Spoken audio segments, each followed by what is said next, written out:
Dragon Ball Z? Oh fuck, what's Cobra's character? I'm Tommy. Tommy fucking bisected 2 people. Yes, Tommy killed some folks. Tommy, in fact, killed some folks. What they taught us on the farm was if a man steps to you, you step back. And I had to step to a lot of people as a gay farmer. Not a lot of people liked me out there. So I'm used to defending myself. Hey, man. You know, I imagine you encountered some close-minded people, but actually, Kintargo being chaotic good is probably one of the most welcoming places that your character could be their true selves here in Cheliax, the Nation of Devils. This is like the most liberal little mecca out of anywhere. But yeah, you guys have been in Kintargo for, maybe just a couple of months, maybe your whole life, some amount of time in between, and the atmosphere of the town has changed in the last couple of weeks with the arrival of Barzillai Thrune, who ousted the former Lord Mayor, who is a very outspoken opponent of Cheliax and their kind of evil regime, and has put into effect a bunch of edicts that restrict the freedom and creativity of people in Cheliax. And the last one, in this very kind of totalitarian 1984 thing, has barred people from immigrating to the nation, the city of Kintargo. Has barred ship captains from getting off their boats. Only citizens are allowed to enter the town and stuff like that. Under threat of squassation. Under threat of being laid on the ground, having a wooden board placed on you, and then rocks of increasing weight placed on you until you were crushed to death. So, just classic non-draconian torture methods. A riot broke out.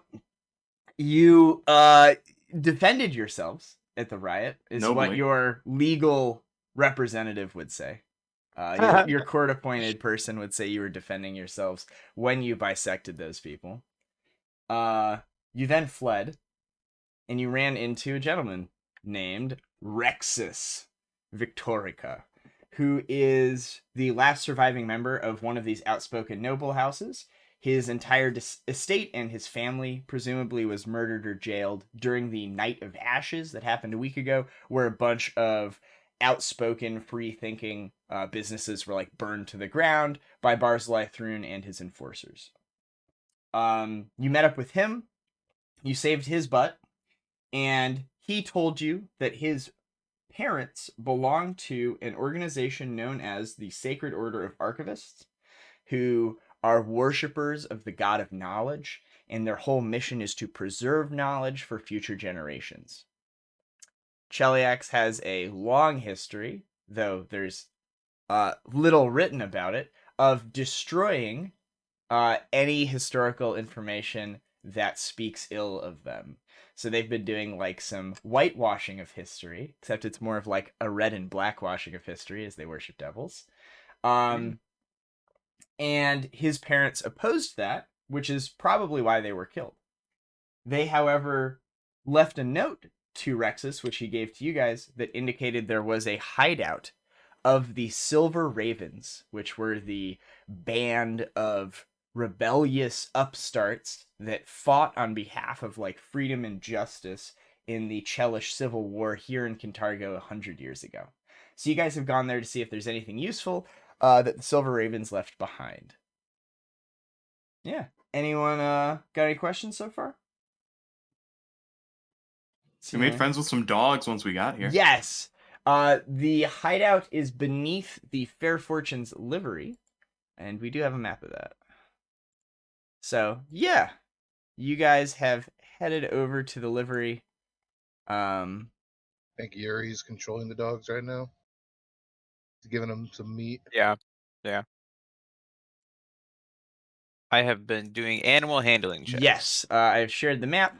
Yuri has been doing some handle animal checks, and you guys have fully explored this level. In the workroom, this area down here, you discovered basically a trapdoor that's been propped up that leads downstairs. But yeah. And there were like little footprints that we had been finding like Yes. randomly scattered around here as well. Let me tell you what these footprints are of.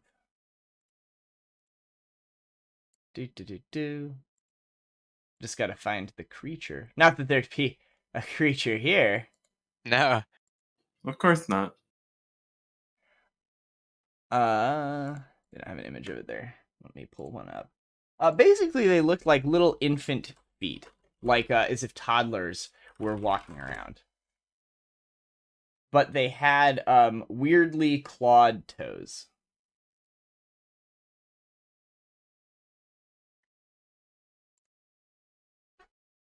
So, not human. Gotcha. Not human babies. Okay. No, not human toddlers. Yeah. That's never what you hope for. But yeah, what would you guys like to do? You want it to just be a group of toddlers? It's like Boss Baby Redux. Did we check out this door down here yet? You can crack that door open, and it looks like this was just a... whoops. Let's remove all these. It looks like that was just a... like an exterior place where like animals could go and go to the bathroom. It's kind of just a sty. A kennel? Okay. Yeah, like a little kennel. Although there's tons and tons of kennels inside here. So it just smells like shit. Aha. Boop. There you go. Yeah, poop effectively. room. Effectively, it's just like a little outside mud room with probably like a battered metal fence around it. Okay. Cool. I might be blind, but I don't see my character. You are 1, 2, 3. Huh, I don't see your character. Weird. I'll put you back on. It should be by like there you go. Yeah, I was like right there or something. Sure. Okay. Yeah. The dogs are pretty well handled. You can make another check to try and get them to like leave. Otherwise, you imagine when you come upstairs, they're also gonna fork with you some more. I mean, do you guys care about the dogs? Not particularly right now. How much are the dogs worth again? Like, can we turn these dogs in? Silver. What? You want to turn the dogs into Barzillai Thrune? I mean, they'll just be going right back here. No, they're using it for dog housing. You remember that kind farmer, right? I don't. Can you remind me? You called me over after the man was bitten. It happened like 2 hours ago, Tommy. Oh yeah. Was it these dogs? Gosh. No, but if we turn these dogs in, that's what he's gonna use them for. Yeah. Okay, we should set these dogs We free. could try to find the Yes, owners. should. Yeah. Thank you, Tommy. Sometimes it's only been 2 hours. Sometimes it feels like it's been a week. Yeah,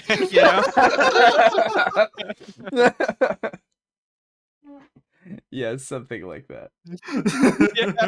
I'm really struggling putting 2 to 2 together here for my Oh character. no, Cobra. So you remember that one, like he's been releasing these edicts, right?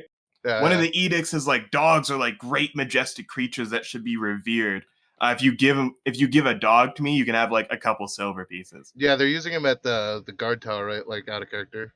Yeah, to like torture people. Yeah. Yeah, I know that. I'm just Yeah. Tommy doesn't know that. He's just now figuring it out. Okay, just making sure. Sorry, bud. Yeah, you could make a handle animal check to like, do what you'd like with these dogs. I like the idea of keeping them around. Number one, so they're not going to torture people, and number two, they might be helpful for us. Like if we befriend them, they could be like our own guard animals, kind of. That's my thought. Sure. The silver dogs. The silver dogs. Give me another. That's our first team, Walt. Give me a handle animal check with the +5 because you're feeding them. Okay. 5. Do you think they'll let us have them at the tea house or the coffee shop? You think They she'll could let be it? moral support animals.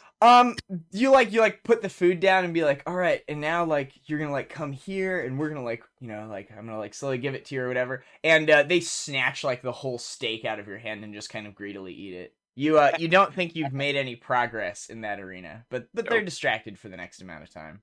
And they seem well sated. I guess we'll have to try another day or another time. Yeah, but you guys can head downstairs. We can head through that trap. That trap. Did we ever see what was down south? Yeah, the whole map should be revealed for you guys. The Red Gill Gang or whatever. Should we go? The Red Gill Gang. The Red Gill Gang.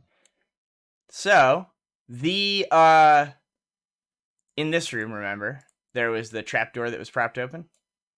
That leads into the room I've just revealed further south, which is downstairs. Yeah, I'll head down. The eye-watering stench of urine and feces fills this large room. Nests made of chewed crates and barrels line the walls, while rusty knives and hooks cover the tabletops. So, torture? Yes. I will say that the ladder is like in the center of this room. Who is the second person to come down? I'll be. Well, I'm I guess first. I probably wouldn't, but I'd probably be near the last just because I was with the dogs. All right, so Yuri is last. Who's the third? I'd probably be third. Okay, so as the second person kind of puts their foot on the ground, Sezzix, as you're down first, kind of doing some recon scouting, you notice like a half dozen like little rats that kind of scamper away like into the stuff along the southern wall. Brothers, no! And then as the second person comes down,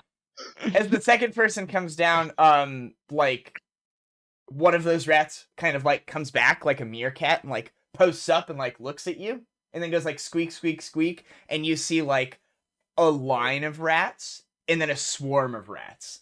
And we can roll initiative as they were waiting for more people. I'm disappointed. Can you talk to them, Seish? Do you have like, is there like a rat speech? Sezzix, you go first. There's not a full swarm of them. There's like, 20 or 30, and they don't look like they could really like harm you yet, but they're kind of squeaking rhythmically, almost. I will use my handle or I can use it even though it's untrained, right? You can try to diplomacy these since you were also a rat person. My diplomacy's also untrained. Very good. What would you like to do? Handle animals at least a class skill. I just didn't put a point in it.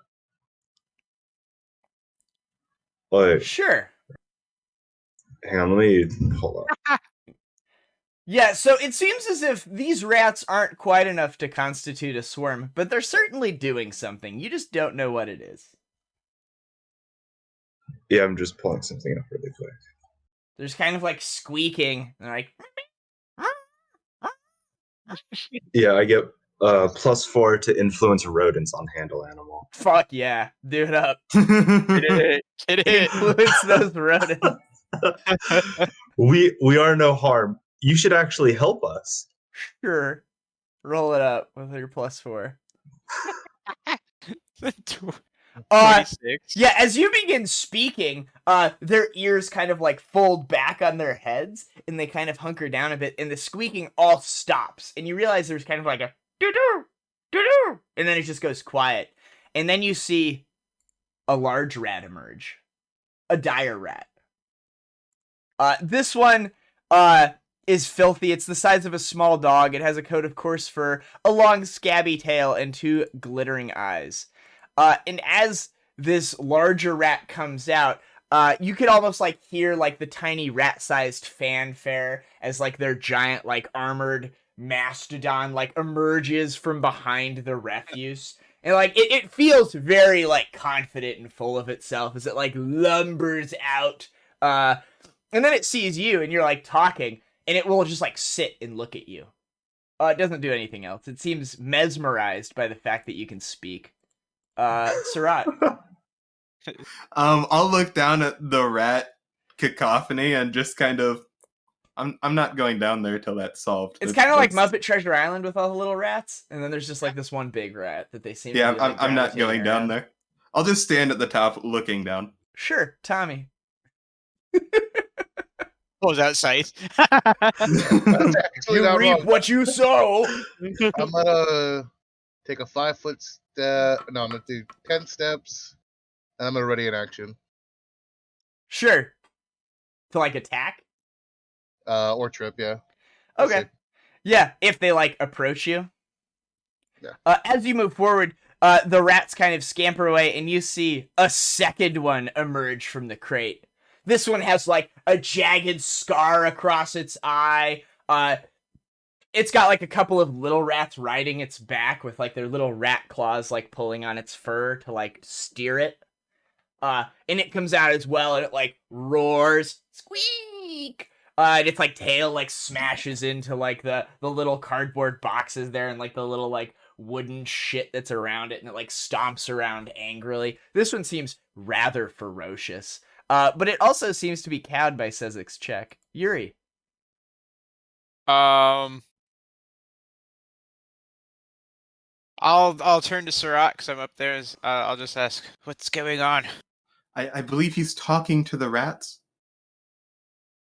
Guess we'll let them be. I'll just hang out with Yeah, Caerrat. I don't want to be involved with rats.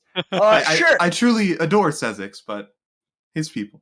At the end of the round, the rats, like the two bigger ones that were kind of squeaking and the little ones that were squeaking in murmurs, they fall silent as the wall of rats part, and you see like a very old dire rat. He's got like a wispy long beard that seems to be, knotted with little bits of like jewelry in it almost, but they're all like, trash. And it comes out, it's got like a little wizened cane in one of its hands. And as it emerges, it will step away from the group, and it will squeak at you, Sezzix. Squeak, squeak. Sezzix. Squeak, squeak. Sure. Yeah. You guys continue squeaking at one another to the confusion of everyone else present. You learn that these dire rats, Sezzix, they've been leading this colony of rats for some time, and all was well. However, they hadn't been living here. They'd been living elsewhere in the sewers, and they all heard strange music, and they were drawn here. He told you that before their great pilgrimage to the land of plenty, where the music was calling them, their numbers were 3 times this many.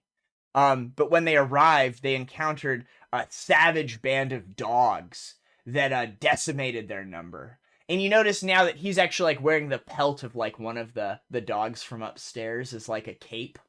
And he tells you they very heroically slayed one of the monsters, but the rest forced them down here. Fortunately, the dogs can't climb the ladder, so they're safe here. But now my tribe is starving. We have no food to make it through the coming months. If you could kill the dogs or remove them, my people could be free of this. And we would be so grateful. We would give you our greatest treasure, they tell you.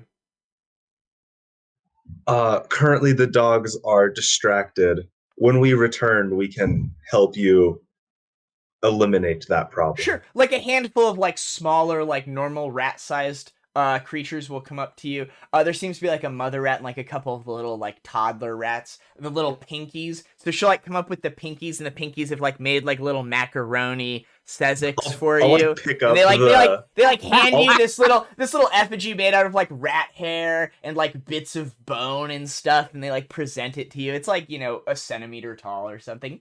I'll pick up like a baby and do like that presidential kiss and give it a kiss on the forehead. Oh yeah, everyone's like all the rats are very happy. The rest of the party, Sezzix is like crazy. He's just been squeaking.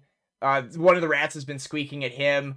That rat happens to have like part of the rotting carcass of a dog that it's like dragging behind it. Sezzix doesn't seem to notice. Everything seems perfectly fine to him. This is business as usual. During that conversation, can I make a break for the ladder? Like with all this weird shit going on. Just like step back. Like, yeah, just kind of like awkwardly take a step back, then another. As you climb up, the last thing you catch a glimpse of is Sezzix like picking up one of these little like pink baby rats and like kissing it. Yeah, I want to get out of this room. Let me the fuck out of this room. What's going on, Tommy? Are we leaving? I need to see my therapist. Yeah. You more or less diffuse the threat of these 3 dire rats, that each have 5 hit points. Don't worry, they've been cowed. They will go back into hiding, to allow your companions to enter into the room. And, you know, the smaller, normal-sized rats, the one that heralded the arrival of their elders, they will, kind of go back to being posted up on some of the boxes, watching you guys curiously, as you pass through. Yeah. There doesn't seem to be, really anything else of interest in this room. There is a It's door, good, guys. though. You can come down now. We just have to kill the dogs on our way out. We're not killing the dogs. Perhaps. Okay. Well, we don't need to kill the dogs. And I'll wink at the rats that are still looking. I mean, yeah, they look at you. Yeah, they look at you as rats might look at another larger rat. Do they speak common? Equals. They don't speak anything. They're rats. Oh, okay. They speak and squeak. Yeah. They are just rats. They have no idea that we're lying about killing the dogs. Or drive them off. They were fine with either. So if you take them you with think you. I was lying about it? Or yeah, we can just take the dogs with us. That works too.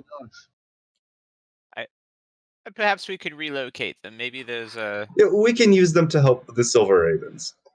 They only need the dogs to disappear. Do you think the Silver Ravens were actually just ravens? They're just birds. They were just birds. They're druids. They were druids. These rats were the silver rats. Like they were the infiltration unit for the revolution. The silver dogs were the guardians. I mean, that's basically what I am. I'm our infiltration. Today it has become infested with rats. These rats, drawn to the chambers by strange music, have diminished in number to only 3 after many of their pack were killed by feral dogs above. They are currently ravenous. That's all I have. That's all I have, boys. You open the door to the next area. Dirty if there's another animal. And sawdust, God, I hope not.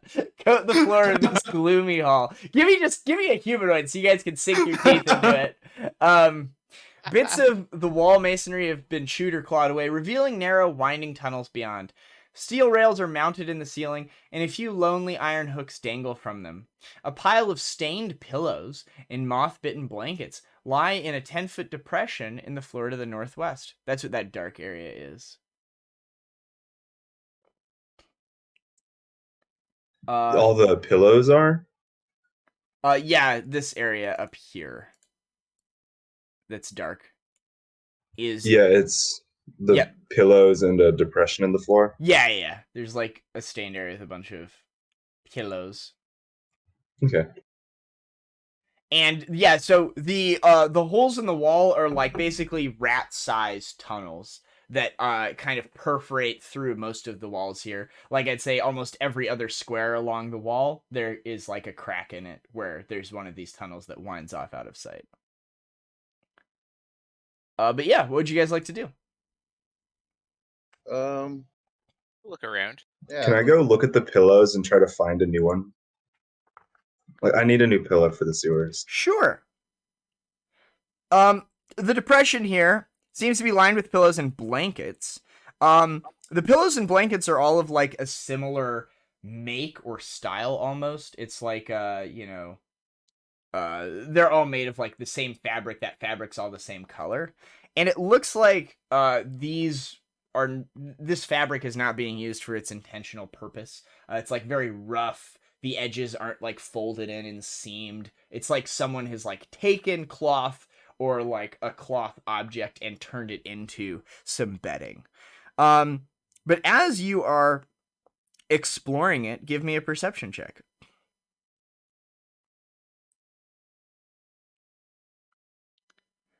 Sezzix, your eye is caught by a set of 9 silver coat buttons worth 5 gold each. The silver coat buttons? There seems to be a bunch of Is that our shit. dressing department? Are you guys all looking through this? Yeah. Sure. I'll help. Yeah. Caerrat, while these guys are looking through this, what are you doing? I'll just be like standing vaguely behind as they're digging through these dirty pillows. Sure. There's definitely someone that was sleeping here, wasn't there? Or like the rats were bedding here. I mean, so like as you are like picking up pillows and stuff like that, droppings will like fall off of them. Okay, so it was like the rat bedding. You could make that assumption. However, Tommy and Yuri, who get over a 20, you find, various gold pieces and stuff like that. You find a cape that looks rather nice. And this area also has a bunch of claws in the dirt here that match those, like, toddler footprints with claws. And as you're like, oh no, it's their nest, a bunch of weird creatures come out from hiding and grimace threateningly at you as you see a bunch of gremlins.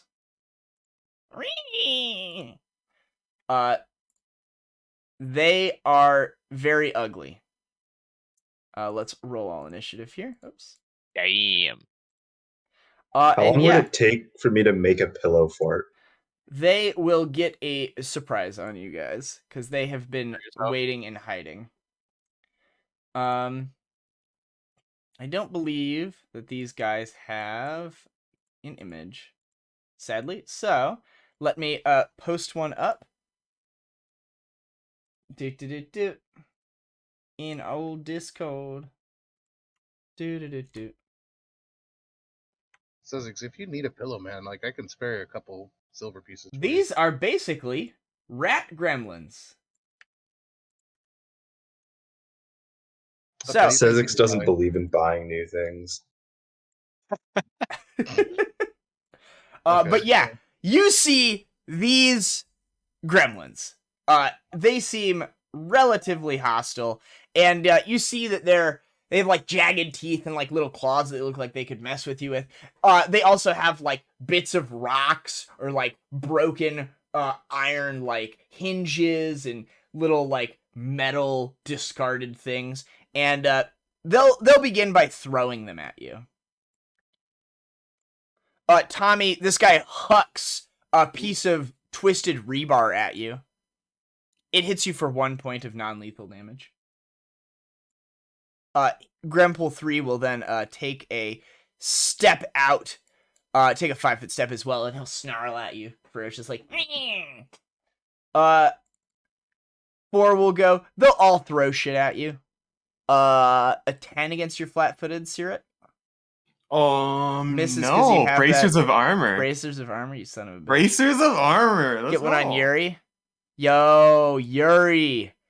This one throws like a horse apple at you. You get hit by some dung. It does 1 point of non-lethal damage. One more on Sezzix. It crashes into the wall behind you. And the last one will be on Tommy because he's in the front. Dude, Tommy, you get pegged twice. Tommy, no. Dude, another 1 point of non-lethal damage. I don't know why I'm rolling. It does 1d2 minus 4. They all kind of like snarl and step forward and throw something at you. Yeah, top of the round. My boy will go again. Number 3. Number 3 will come in. He'll close with you, Yuri. And he'll come up and bite you. Oh, that's rude. A 5?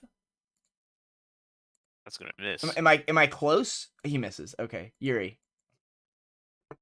I'm just gonna like. as he tries to bite me, I guess I'll kind of like smack him away, like bop him on the head. Sure. Just gonna like hammer fist him in the dome. Yeah, maybe not a fist, maybe like open palm. You want to do some non-lethal? Yeah. Sure. You basically slap this 2.5 foot tall bipedal rat. Basically a very ugly version of Sezzix. So Sezzix. Oh, you miss. Ooh. Grimple 4 will go. That looks like a pretty impressive weapon. He'll move to here, and he will cast Grease on your weapon, Tommy, forcing you to make a reflex save, which I think I can do for you. Oh, whoops. I guess you have to make the check. Oof. You drop your weapon as it becomes coated in grease. He seems triumphant that he's disarmed you. Sezzix. Does 4 have any kind of cover from me right now? No. I'm gonna shoot him. Oh, okay. There's no reasoning with them. They already attacked us. They're not people, Rick. They're gremlins. Yeah, you blast this thing, and it takes the shot a little better than you might have imagined. It looks like the bullet doesn't penetrate its like skin as much as you'd want, but it's like grievously wounded, and it will do like a very dramatic like as you've like shot it. It'll begin like freaking out, and it throws its arms up. It looks very badly hurt. Grimple what is this 5. trash armor? Grimple 5 will definitely cast grease on your gun. You can make a reflex save. You should have a good reflex. Yeah, I do. You can hold on to it. It will begin moving around, though. It moves to, like, here. Grimple 2 will also cast grease on your gun. Yeah, it is. You drop your gun. It looks triumphant. Tommy, you're up. It's a free action to pull out my sickle, right? Yes. All right, I'm gonna pull out my sickle. Uh-oh. You had a second weapon. Yeah. Drat. I'm gonna attempt to trip Grimple 3. Sure. It's +2 for improved trip, right? Yeah. Okay. You knock him on his ass. There we go. He collapses to the ground. Yeah, you like very easily just go over. It's basically just like shoving a toddler to the ground. You imagine like a 6-year-old coming up for a hug or something, and you just fucking throw him down. I feel like Tommy would have experience with that. See? Yeah, I mean it's just how they played back on the farm. I have a big scythe and a baby scythe. They didn't see that coming. Sear I'll 5-foot step here. I will shoot Gremlin 4 with crossbow. Yikes. He's on the ground. His AC is quite high. He's been knocked Gremlin around. 4. Grimple 4. The one in the back. Oh, okay. The one in the back. Gotcha. Ooh, Nice. 8. Nice. Your arrow goes wide. Grimple 1, well, I guess make a reflex save again, Cobra, as you have a bonus weapon for me to disarm. Damn. Oh, yeah, you hold on to that one. It will come up into, like, snarling range. Grimple 3 will go. It's on the ground. It will scramble and stand up, provoking from each of you. If you'd like to get an attack on it. I do. Would. It's an attack of opportunity? Yep, so just like a regular attack. I get plus to my attack of opportunity. That's awesome. Uh-oh. But it won't matter. Against its prone AC, that hits. Oh, cool. And then you get it one as well, Cobra.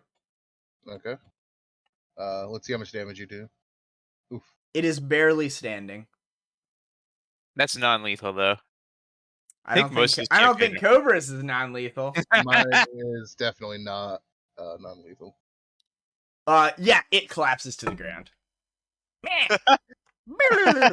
It stands up and gets like punched in the side, and then the sickle comes into like its neck area and slashes through it. Cobra, as you hit this with your weapon, it is very tough. You're basically like dragging your sickle through thick mud or something. This creature is very resistant to your weapon. Same for you, Yuri. Yuri, you're up. Let's here. Just make him I smaller. can come around here to Grimple 1, and I can get a sneak attack. Sure. Let's give this one. Yeah, it's going to snip at you as you come around. Sure. Sure? You're really just gonna let me get a free bite attack? Yeah. Dumb. You bastard. Oh, totally hits you. Damn. It lights you up for 1 non-lethal. Oh, I got this. I got like a little scratch on my arm. Crap. You do have a scratch on your arm. It's gonna take weeks to heal. You're up. You're gonna smack it? Yeah. Or is this lethal? Non-lethal. Non-lethal? But it is sneak attack. Oh my god, double ones. I guess I'll just like. So this thing bites you, and as it like bites onto your flank, you just hold onto its snout and just punch it in the top of the head. And it seems very dazed. It like staggers around. It's at 0 hit points. Grimple 4 will go. No one's made a knowledge check. These are Grimples. You don't know anything about them except that's what they're called. They cast grease, which doesn't matter. They do. It will come around to get flanking on you, Yuri. So you can play at that game. The flank chain, a natural one. Aha! As it's coming over, it's like its dentures fall out and has to pick them up again. Sezzix, your gun is on the ground, coated in a layer of grease. It's a move action to pick it up, right? Yes, and then you have to make another reflex save. Gun's kind of all I got. Yeah, go for it. Make a I'm not reflex getting save. in range. You go to pick it up and it just slips out of your hands again. Butterfingers. You try again with your second action. Oh yeah. Okay. Hi, Steve. Steve says hi. Oh yeah. This time you're like, I got this, and you pick it up and you just sink your claws into the frame and you hold on to it, but it did take your whole turn. Grimple 5, seeing you take the sickle and drive it into its companion, it will come over ferociously, and it will attack you. It will attack you as viciously as it can, Tommy. An 8 to hit. Okay. Doesn't get there? No. Okay. Grimple 2. Grimple 2. You got that gun again. We'll go ahead and grease you one more time, champ. You managed to hold on to it, but it will close distance with you and get into melee. Mine.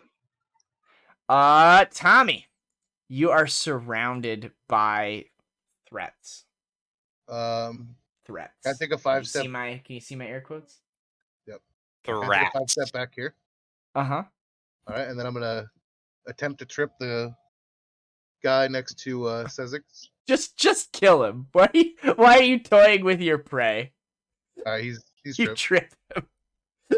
He falls prone. So as he comes up, you like take a step and you just low kick him in like the side of his shin, and he collapses to the ground. Hear it.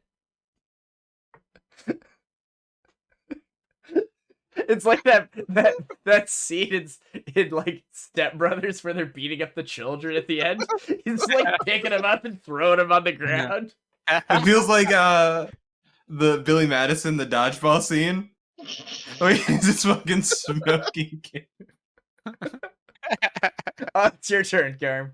Yeah, I feel like they have this under control. I think that's a fireball right there. It does look like a fireball. I'll come over here. I'll cast guidance on Sezzix. You have a +1 to your next attack, buddy. Use those cantrips. Grimple 1 will he'll fight to the death against you, Yuri. Oh yeah. Oh Suck my it. god. Suck it. Another one. They can only do 1 damage. I don't know why I roll. Grimple 3 is on the ground. He is not bleeding because it is non-lethal. Yuri.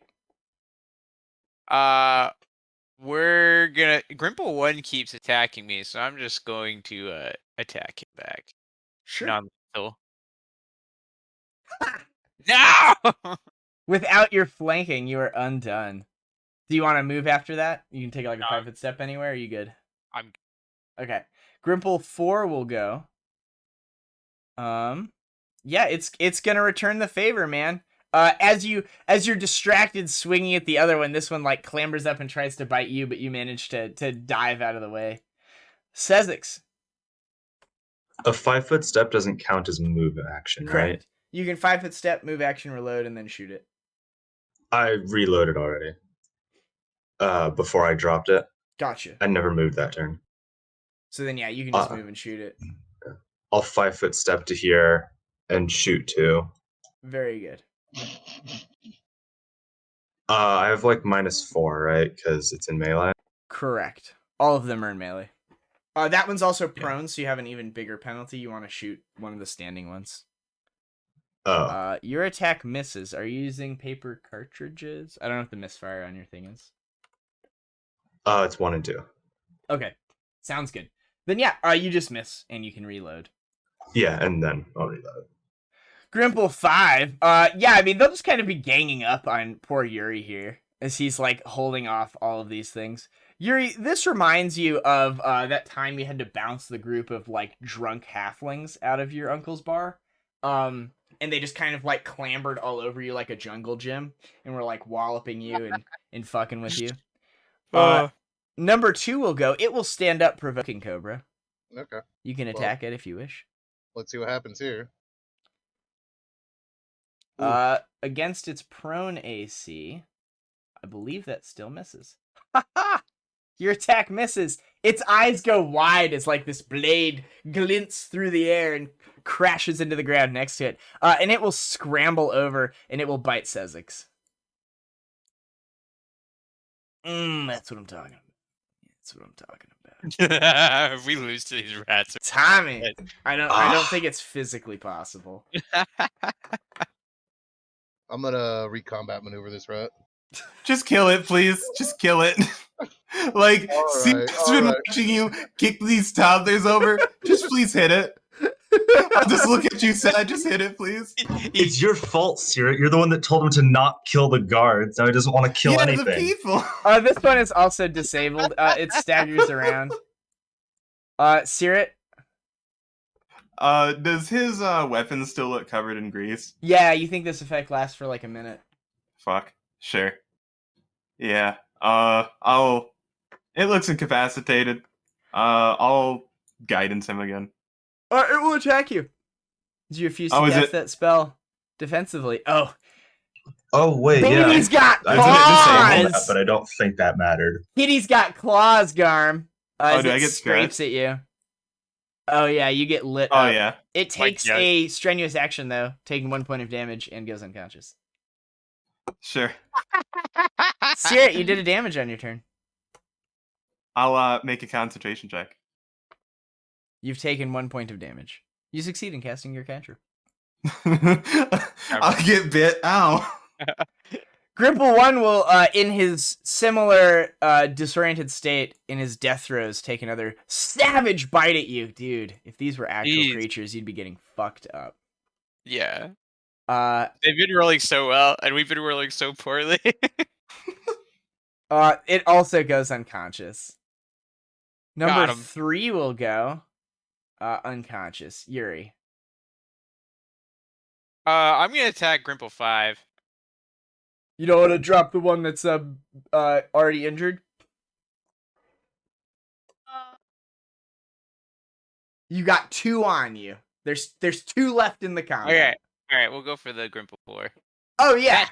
That should hit. Okay. Yeah, he was like bleeding from his ears a little bit from your last strike. Boom.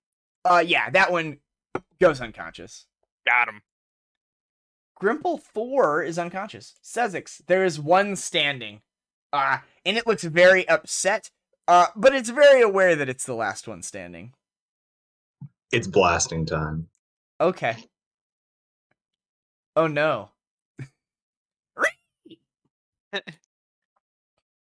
Oh, it takes the shot. to the chest. It will withdraw. It takes a 5-foot step away from Yuri, and then it proceeds to run away. It will run back over here and kind of like hide behind this pillar for now. It looks like it's going to try and make it to the wall where there were all of those little holes and try to flee out. Down the south? Yeah. Tommy, you see it's a one, move it looks like action. it's running away. It's a move action to pull out my javelins, isn't it? Oh, it's like a non-action if you're making an attack with it that turn. Otherwise, it's a move action. Yeah, I want to attack with my javelin this turn. Yeah, you can like move How up many weapons do you have? I thought you were a farmer. Yeah, I mean, you can like move up to here or something and then throw it at him, so you have a good line of sight. Okay. Is there any penalty because he's in cover or no? No, you have a high enough base attack bonus that you can draw it as you're moving, so it's basically a non-action. Ha! It does miss though. As he's like leaving a blood streak behind him as he like leaned against the column, and then he's like running, holding his shoulder where he's been shot. Caerrat. Man, everyone looks mighty winded. I'll make a step up here, selective channeling, and fix all this non-lethal damage. I don't think anyone's actually wounded. Yeah, they just have non-lethal. Do you have selective? Yeah. How can you deselect 4 targets? I can only deselect 3. I suppose. Oh! Yes. I suppose Grimple 1 will Grimple 4 will accidentally wake up. That's very good. Roll it up. Making this combat better. 5. He's fully healed as he had 3 non-lethal, 3 lethal. Yeah, I'll like step up, like, oh, everyone looks hurt, and I'll heal you guys, and one of them will like their eyes will reawaken. Oh, my bad, Yuri. I know you worked hard on that one. Unconscious. Yuri. Its eyes open and it looks up at you and it gives you like the snarl face that it had before. I'm sorry, little guy, and I'll 5-foot step Just here. curb stomp him. And just finish him off. Yeah. Sure. That definitely hits. I'll say, oops. Are you just gonna like boot to the throat this guy? You like stomp on his face parts and he cries out in pain and he's still awake. It wasn't meant to be like this. He will 5-foot crawl away. This will provoke. Sure. You get an attack too, Tommy, as you're holding your sickle in one hand. I'll punch it real quick. That's a crit. Oh god.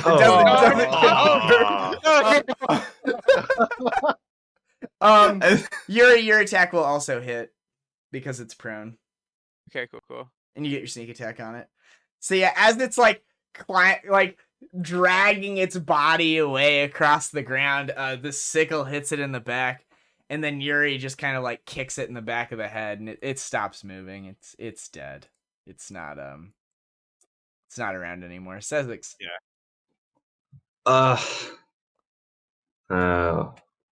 Can I get to that one? If I go to like here, I can shoot it, can I? Yes, I'll put it in an actual square. 1, 2, 3, 4, 5, 6, 7. Yeah, you could shoot it. And does it have like partial cover because Tommy's in the way? Sure. That's -2 or 4. 4. Don't shoot me, buddy. I don't Only think we're I playing with physically fumble can. tables. Oh, No. Ooh. Shit. Oh no. Boom, headshot. Tragic. Yeah, so this one Headshot. like this one is like hiding from you. And as it makes its break to the wall, it like does like the slow motion cinematic run and like looks over its shoulder and you just blast it. It's kind of like shooting a duck with like a Barrett Light 50 or something. It just kind of like poofs it, and it collapses. It is dead. Combat is over. You guys can loot all of the treasure that's there. Do you want to make a spellcraft check to identify the cloak? Definitely should have put a rank in that. Very good. You have an Fixing that. unidentified cloak, but I'll throw the rest on your party sheet. You basically found some earrings, those silver coat buttons, and then a very weird assemblage of coins that are worth something. Well, is my javelin too damaged for me to go grab it? I believe they're ammunition, so they're all single use. If it hits a target, it's destroyed, and if it misses, you have a 50% chance of recovering it. So just roll a die, evens or odds, and it's not broken if it's in your favor. Evens, it's not broken.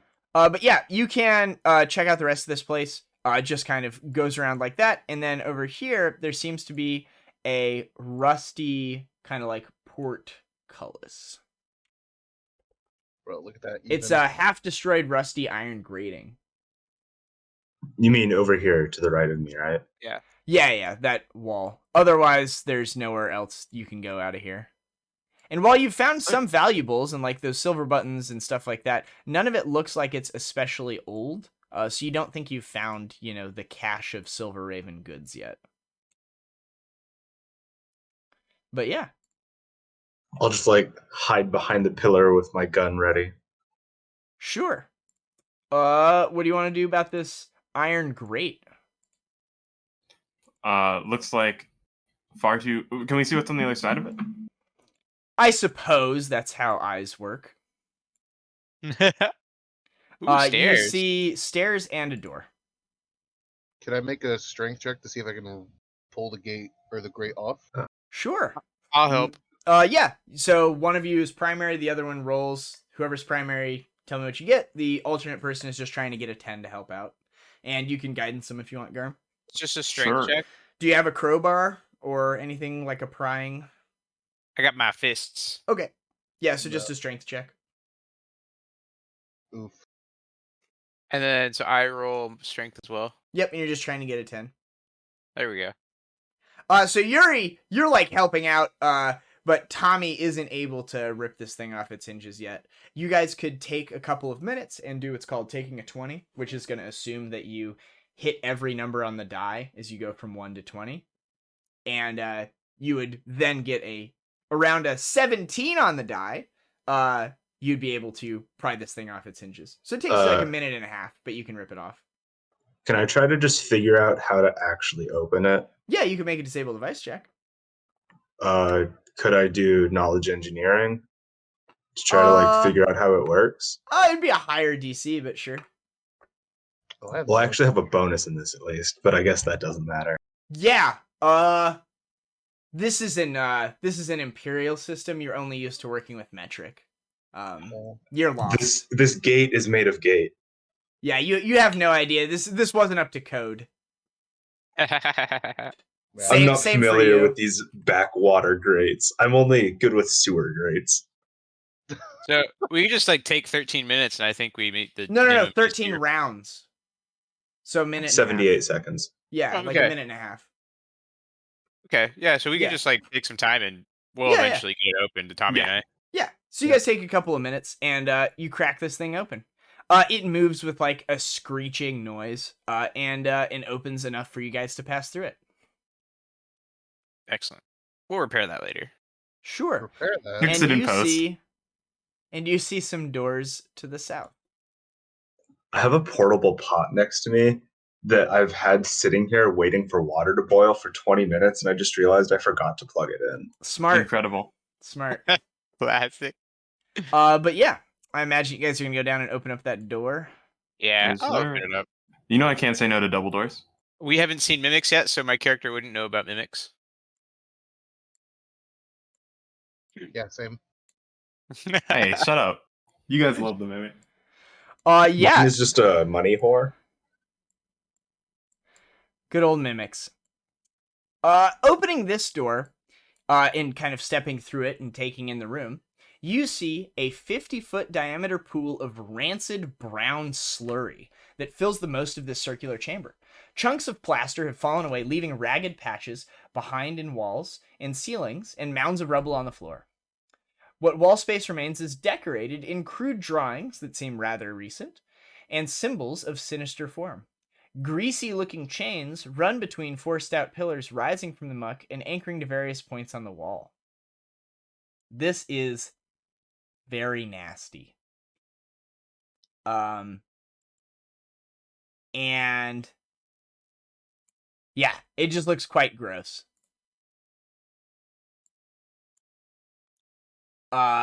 You can explore it, you can interact with it, do whatever you'd like. But it's basically like human and animal refuse. Can I make a This is the shithole.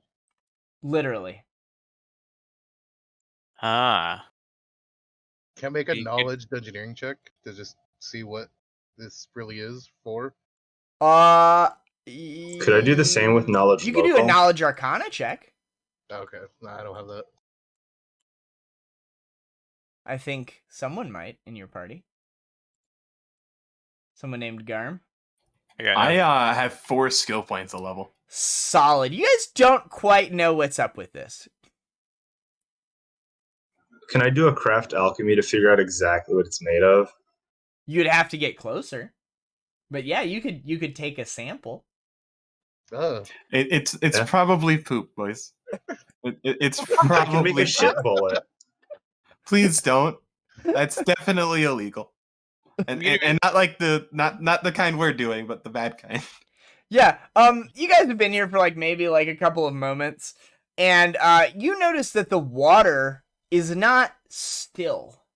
It seems to be. Seerra just is out. He's just done. There seems to be something in the water. And as Sezzix is examining it, he's pulled out a little vial. And he's maybe going to get a sample of this putrid liquid.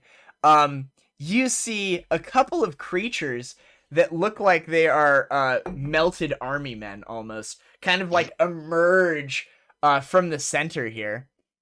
And they are nasty. They look kind of like melting slime people, and they're covered in this filth. And it looks like they're almost just kind of playing in here and enjoying themselves. But upon seeing you guys, they begin slopping towards you to, do the combat thing. Oh, and they go first. Huge. Why are you so good at using descriptive words to gross me out today? I don't know if they have art. A roiling wave of flesh gurgles forward. Amid the fatty surge wriggle half-formed limbs and a dripping tumorous face. Get ourselves a picture here. That's a good one. We'll use that one. Send that over to you boys on the Discord. I'll go ahead and Oh, yep. That looks fun. Indeed. It does in fact look like a thing. The first one will shamble forward a little bit and will move into combat with Sezzix. It takes it some time to drag itself through the slurry, and it just gets up to you, and it's unable to attack this turn. The other one will go, and it will do the same thing, emerging and basing itself next to Yuri there. And that's their turn. Yuri, you are standing before this rather unattractive creature. Yes.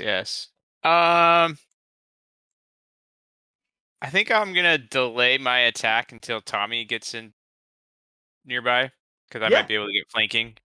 Just let me know when you'd like to hop in. Yeah. Okay, sounds good. Caerrat, you hear your companion say, "Oh, there's something coming out of the water!" And it's grosser than me! Golgotha, the shit demon. Ah, yes, the shit demon.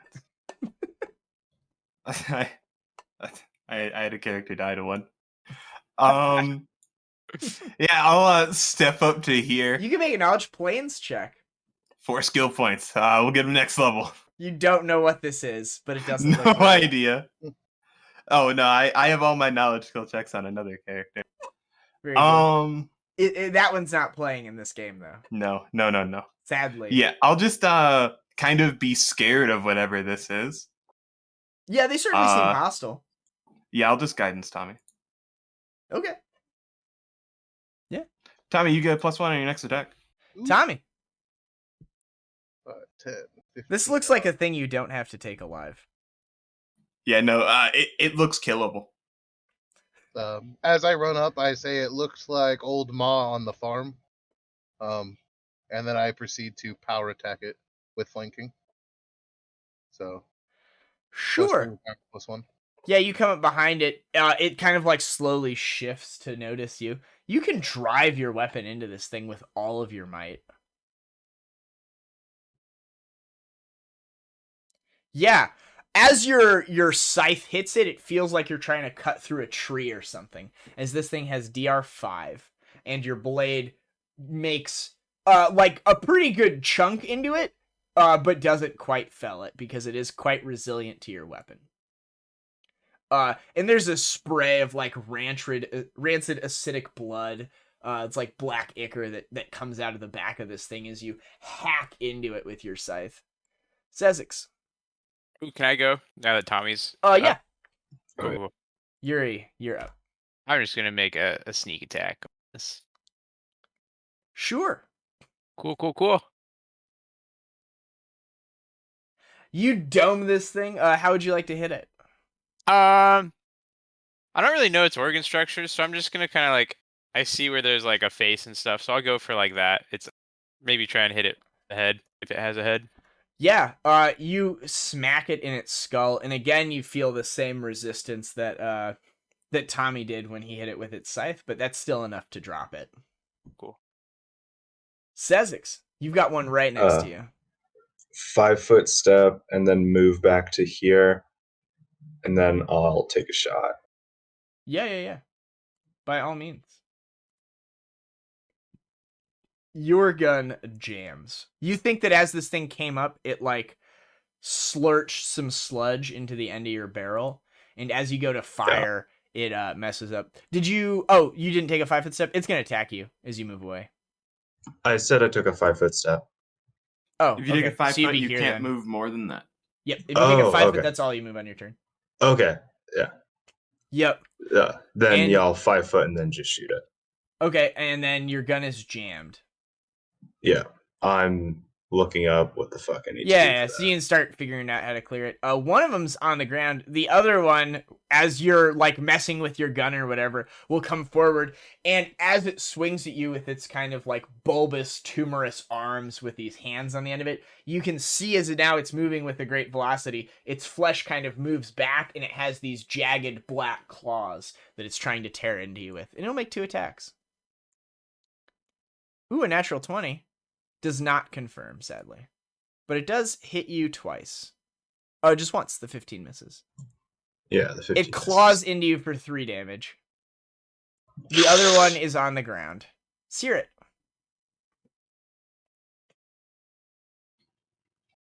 I'll delay. Nasty creature. Sure. Tommy. I'll take a 5-foot step and power attack. Yeah. Oof. By putting all that force into it, you're a little less accurate, but you don't think it would have made a difference. Yuri.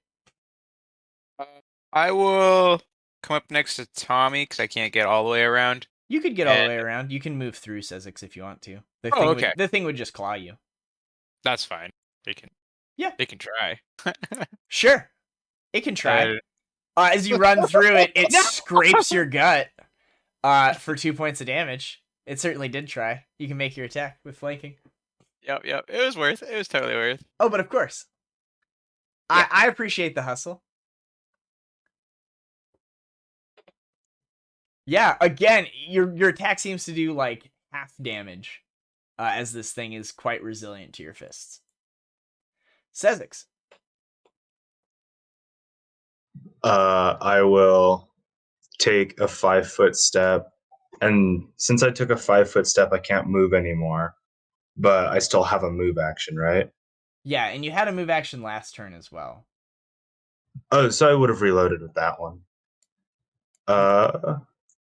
Well, it was jammed, so I don't know. Did you figure out what it is to clear that? I'm not sure yet. Just ignore me for the rest of combat, and I'll just say like I'm scared with my gun, I think that you can use grit to. I think I just need to use one. I just found it. Standard action. I can remove the broken condition. Okay, so you do it this turn. Yeah. Sounds good. So you take a step. Do you want to just withdraw then this turn, or do you want a 5-foot step? I'll use my move action to get back to here, and then standard action to clear it. Yeah, it's not quick enough to attack you a second time. It doesn't have combat reflexes. Well, I was already out of reach of that. Caerrat, did you want to go? Well, so you were adjacent to it at the start of your turn. Because it attacked you twice. Right? Oh, yeah. Yeah, so you can move action. It doesn't have any attacks of opportunity left, and then you can standard action clear it. Caerrat, do you want to go before this thing goes again? I think they got it. I'll heal this problem afterwards. Okay, it'll go. It did not like getting punched. It turns at you, and you just kind of dodge both of its claws as they come in at you, very obviously, and rather aggressively. And it will shamble 5 feet to here, trying to avoid getting flanked again. Caerrat's hanging out. Tommy? I'll power attack with flanking. Okay, it will attack you as you come by, because you'll have to move through a square it threatens. It's very cunning. It misses. Bummer. Okay. Well, I tried, boys. You got poop in a gun, that's a win. Oh! Yuri! Again, like your attack misses. This thing is just too nimble for you. I'll get it. That'll hit. That will hit. Boom. Here we go. You dome it again. It looks very badly hurt. If only your attacks did full damage. Sezzix, your gun is clear. I need to get magic fists. What level is that at? Like 4 or something. I don't know. Excellent. You can also my gun you is can now also attack with like a different weapon and still do sneak attack. Doesn't fit the chain or the character. If only someone had given you a weapon and said, if you encounter any devils, you should use this. I didn't know these are devils.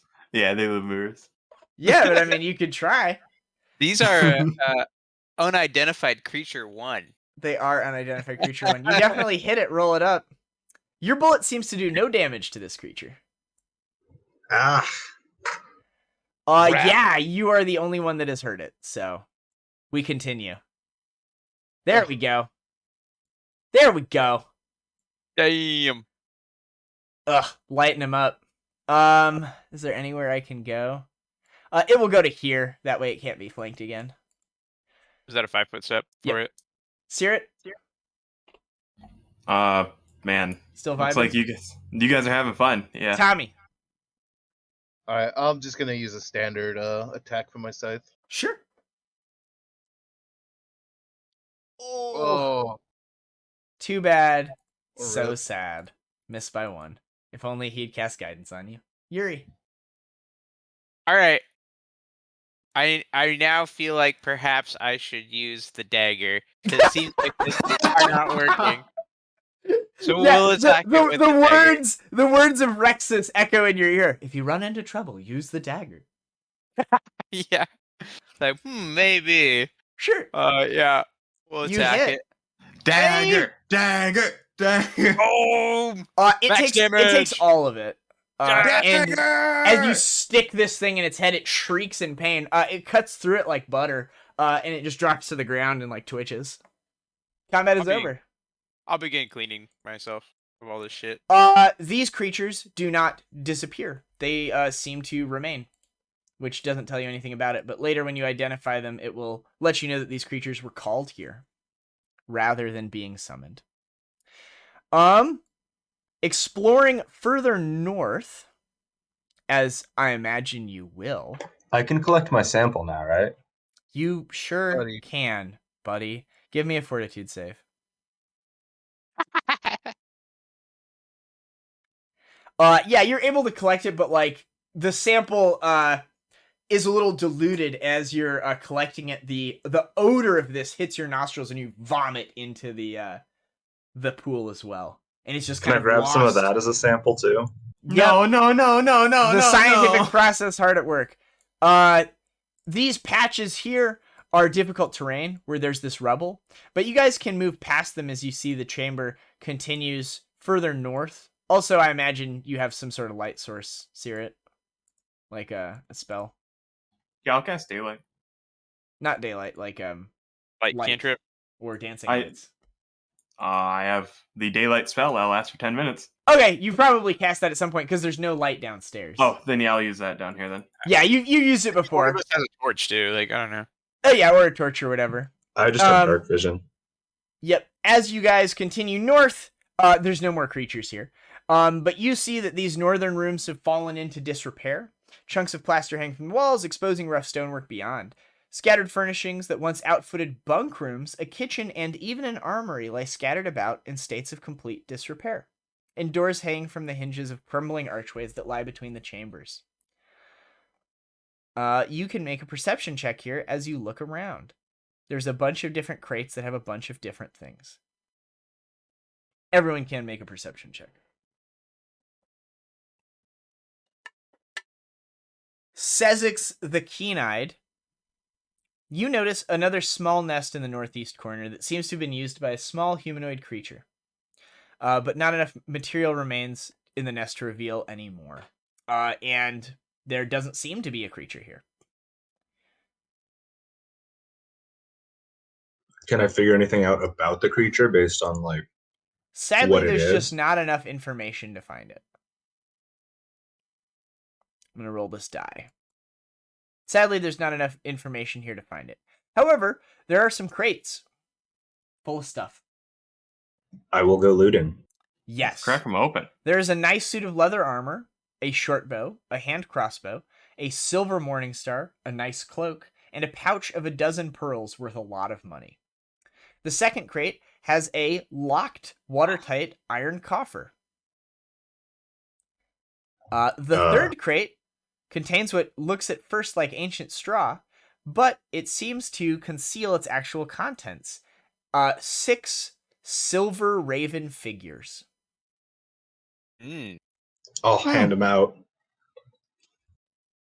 Yeah, they radiate magic. You don't know what they do.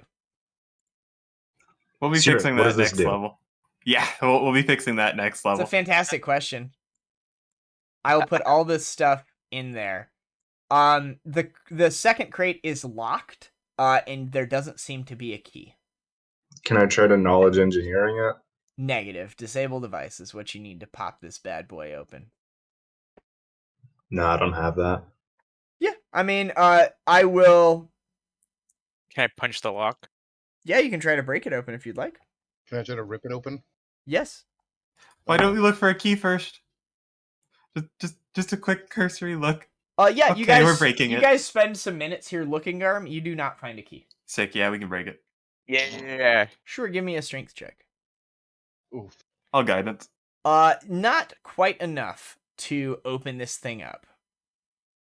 And as your companions are like manhandling it, you don't hear anything inside it break or anything.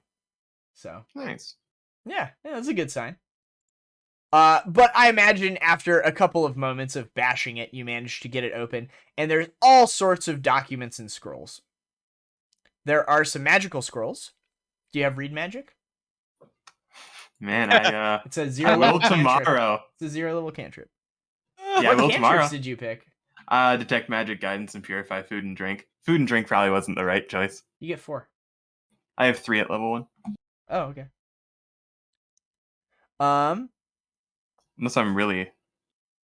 I don't know. I thought 3. everyone got 4. Anyway. 3 at 1, 4 at every other. The documents number hundreds of pages in all, many of which are written in a jumble of languages that you can identify. Does anyone speak Elven? Nope. Celestial? Nope. Strix? Celestial. There Nope. looks like some of it is Celestial, and you see like parts of words that are in Celestial and then parts of other languages that complete the rest of the words. It looks like these are coded messages that probably have a wealth of information, but it will likely take you weeks of study by someone who's fluent in all 3 languages to decode them. But yeah, I'll throw that on there. And you're able to ultimately identify the scrolls as a scroll of misdirection, pass without trace, undetectable alignment, and whispering wind. And with that, you guys have effectively looted this entire little storeroom and found a lot of valuables. Boy. Yes, the 12 pearls are worth 100 gold pieces each. Wow. So you guys have found, so far, 1,500 gold.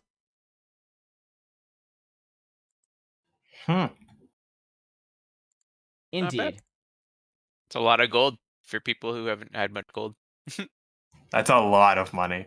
I think all of us are poor. Yeah. I have 8 gold. Cool. So we've found the Silver Raven's cache. We know this was actually a Silver Raven's hideout. I guess we should bring these documents back to Rexus so we can, like, let him know we were right. Oh, Yeah. as we're leaving, He was right. I'll tell Let him you know guys. He was right. Yeah. As we're leaving, I'll make sure you guys go first and get the dogs out, and then I'll escort the rats out. Sure. The Morning Star is masterwork in silver for what it's worth. Might be worth Yeah, someone. I also meant to someone- mention Tommy someone probably taking wants that. Hey, Tommy, Now you might like that. did you know that the Morning Star represents not only the tyranny of House Thrune, but also the rebellion within Milani's heart? You should hold on to this. Will I be able to make my scythe made out of silver later? You'll be able to get one, yeah? Yeah, you can buy a silver scythe. You certainly can. I don't need that morning sword. Yeah, as you guys go upstairs, Yuri, the dogs kind of snap and snarl at you momentarily, and then you're able to calm them as they recognize you. And yeah, what would you like to do with these dogs? They seem like they will, follow you around. I do have some rope if that makes it easier, like make a leash or something. They probably won't. It would probably take quite a bit of time for them to like let you come up and like put a collar around them and stuff like that. But Okay. you can like coax them outside, and they'll generally like stay within 30 feet of your party. I'll do that. What I might actually do is, can I take them to that side room on the southeast corner of the first floor, that like kennel area or whatever it was that's outside? Yeah, you could like lead them outside if you want to. Yeah, let me I don't know how to draw, but Yeah, you can lead them over here there. we go. Yeah, this thing right here. Yeah, you can totally take them over there. Okay. As you guys pass through the rat room, the couple of like little rats that are like perched up watching you, they'll watch you all go past. And then once Tommy gives the all clear, Sezzix, you can take it away. Squeak, squeak, squeak, squeak, squeak, squeak. One of them will like scamper away and go back into the boxes, and the grizzled old dire rat will come back out. Noble Ratfolk, have you dealt with the mongrels above? It says to you in squeaks. Yes, I had my compatriots bring them away. Then we will pilgrimage back to the sewers. Come, my brethren. And you will see like dozens of rats. The other two dire rats will all kind of like assemble together, and in a rather disgusting like sheet of moving rats, they will clamber over the ladder and climb out and kind of flood out into the street, passing through the main livery floor and like out into the streets again. And maybe you hear like a shriek of like someone as they see like this wave of rats fleeing the building and like running towards like sewer grates and going back underground. Like, ah! But yeah, the rats seem to be dealt with. Majestically disgusting. I'll keep the dogs in here for now. I imagine there's like a door that can be closed. Sure. Food in there. Put a little food in there that we have. Yeah. With your rudimentary, examination of the kennel, it looks like if they really wanted to, they could get out of it. because it is in disrepair as this whole place is. I'll leave it. I'll leave the door open, but I'll make it a point to them that like I'll keep bringing food here. Maybe they'll take to the area, but sure. I mean, you don't speak dog, unlike our companions, which actually speak rat. Yeah. But yes, what would you guys like to do next? I can pull up that map for you real quick, which I believe I was able to find easily by doing images and then typing in Kintargo. Boop. Yeah. So here's this map again for you guys. You were just down here at R5 at the bottom right. R2 had the red Jills. We could go deal with them. And this right here is where your scholar friend that sent you on your quest is at J2. Okay.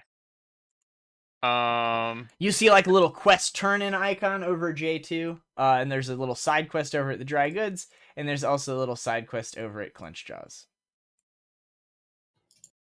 Clenched Jaw was Austin's Tavern. Yeah. A patron told him that it had gotten a little more rowdy than he liked. Where was Clenched Jaw? Sorry. It's the square. Y5. We could do like R2, Y5, J2. That's my thought. Yeah. What time of day is it right now? He gave his announcement at 3. You guys mucked around here for like maybe an hour because you had to like travel here, so it's like around 4. So yeah, if we do R2 next, then maybe it'll start getting to like nighttime around Y5. Sure, yeah, it'll take you like 15 minutes or something to travel up to R2. Okay. Yeah, I think the only way to fix stuff at the Clenched Jaw is if it's probably evening time when we see the rowdy there. So that's kind of what I was thinking. Yeah, I like that idea. Good gameplay. Did we ever make a knowledge local check about the red Jills? I would love to make a knowledge local check about the red. Sure, you can. With my 11. There we go, Sezzix. I scour these sewers to find things. A knowledge. I believe it's +1 to hit. Local check. Masterwork is +1 to attack, but not damage. That is correct. Okay. Just gotta find this here. Sure.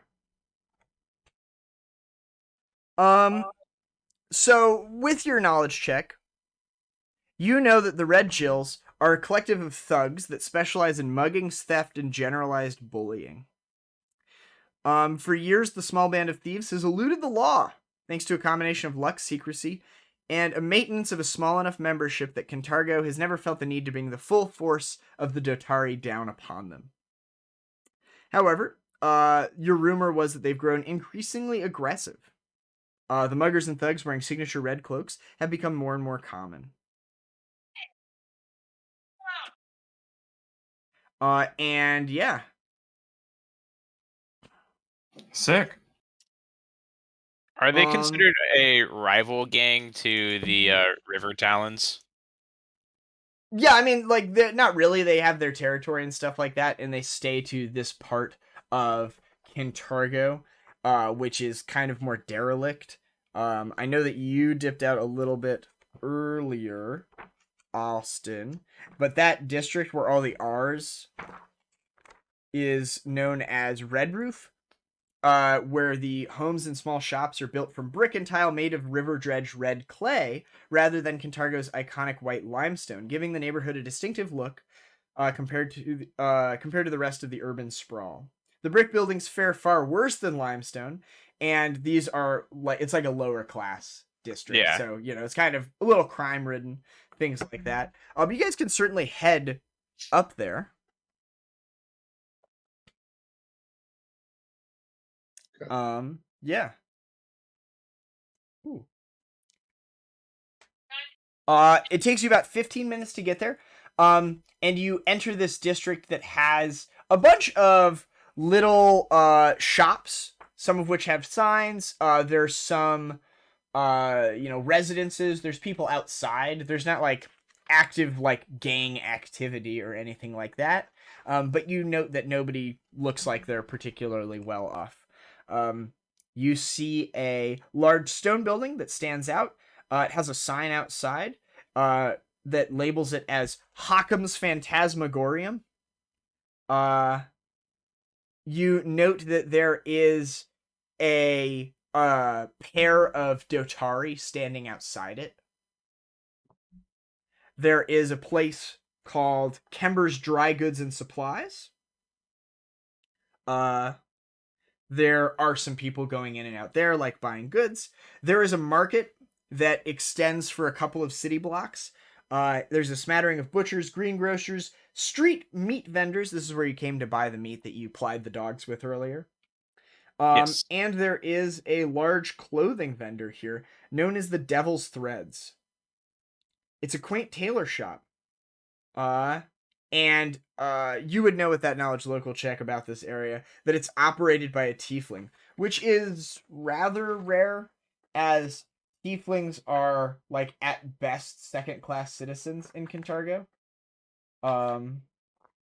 Yeah. Like me. Despite Kintargo's progressive attitude, prejudice is still rampant in the city. The majority of Kintargo's tieflings never make it out of the city's most notorious slum, the Devil's Nursery. However, it seems as if one of them has, and you know that they're the owners of the Devil's Threads. But yeah, those are kind of the points of interest here. What would you guys like to do? I kind of want to talk to that guy. Yeah. If anything, Devil's they'd Threads give us guy. some information. Sure. It is a nice tailor shop. It's a rather impressive building, made of brick. It has nice, like, curved walls and, like, nice archways inlaid with brickwork. The winters here have not done well for the building, and it's certainly in disrepair, but it's doing well enough that he's able to maintain it fairly well. Inside, you see a rather gregarious tiefling. He's wearing very fine robes. Garm, what do you have knowledge religion? Nope. That's level 2. My God. A lot of level 2 stuff. The fucking worst. Hey, man. Yeah, Maybe I didn't need heal. He's wearing red robes with a lot of white flair, and you notice that there is some nice iconography on it of, like, flower petals and things like that. And he seems rather colorful. And as you come in, he's like, please, welcome to my establishment. You seem like you've been in a sewer. He kind of, like, tweaks his nose a little bit. But no matter, we can get you out of those clothes and into some fine threads. I see you're dragging you've got, like, a chest. You've got some suits of leather armor that have been, like, roped together. You have, like, a bunch of stuff. He's like, I suppose you could put that to the side. Just please don't damage any of the silks. Feel free to look around, and if you have any questions, just ask. My name is Hamilton. This is my establishment, so just let me know. And he'll, like, go back to, like, sitting down. He seems to be, like, drinking some tea, reading a newspaper. Of course. I personally believe we've earned some nice clothes, but I'll look around at my party members. Yeah, I'll look for, like, a nice white shirt that, like a button up maybe, that I could potentially, use for taking off before a fight. Yeah, as you begin looking around and, like, you're actually shopping, his ears will kind of prick up, and he'll say, shopping for a shirt, sir. And he'll put down his newspaper and he'll come over to you. What are you looking for? Do you have a fabric in mind? Perhaps something a little more durable. I see. He'll pull out a tape measure and begin. If I could just take your measurements. A tailored shirt is the only sort of shirts we sell here. These are merely samples. Feel free to make it loose though, because I do like a little mobility. But of course, we have some samples here. He'll pull out, like, some fabric books. He also talks to you about different options for, like, buttons and dongles, and, like, you can have, like, little wooden tassels. Also, the inside could be a different color if you want. You could like do some pleating with it. You can mechanically spend as much or as little money as you would want on your shirt. I think the cheapest shirt is like 5 copper, but you could spend like actual gold pieces and you'd have a very nice shirt. It will be tailor-made to your size, and it'll be nice the more you spend. I'll go for like a not like high end, but like a middle ground where durability meets comfort. Sure, for like 10 silver pieces or like 5 silver pieces, something around there. He'll sell you a shirt nicer. Like it's obvious that you went out and bought a nice shirt. Yeah. While this is being tailored, I'll ask him a couple questions. Hemiton was his name? Yes, Hemiton Hace. Hemiton Hace. Hemiton, this is a fine establishment you have. Why, thank you. I've owned and operated it for many years now. It's quite surprising to see a tiefling come up and out of the world like this, Kintargo can be kind of rough for you.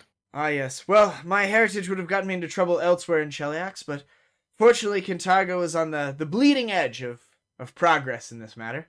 And yes, there are still some folk that regard my kind as lesser, but I don't find too much of that here in the Redroof Inn, or in the Redroof District here.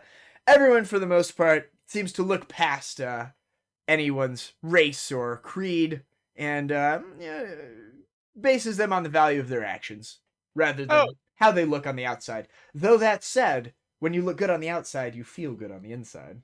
This is a nice shirt. It's gonna be a nice shirt. Yes, I feel better already. How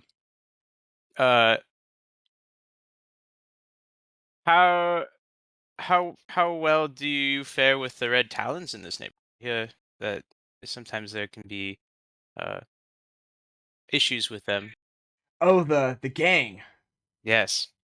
Yeah, he will tell you that he hasn't had too much problem with them, though they have been harassing citizens a little more aggressively. The Red Jills, the gang that you were asking about, he'll tell you that they do recruit tieflings. So he's sad to see like members of his own race like falling into the stereotype of like criminality and stuff like that.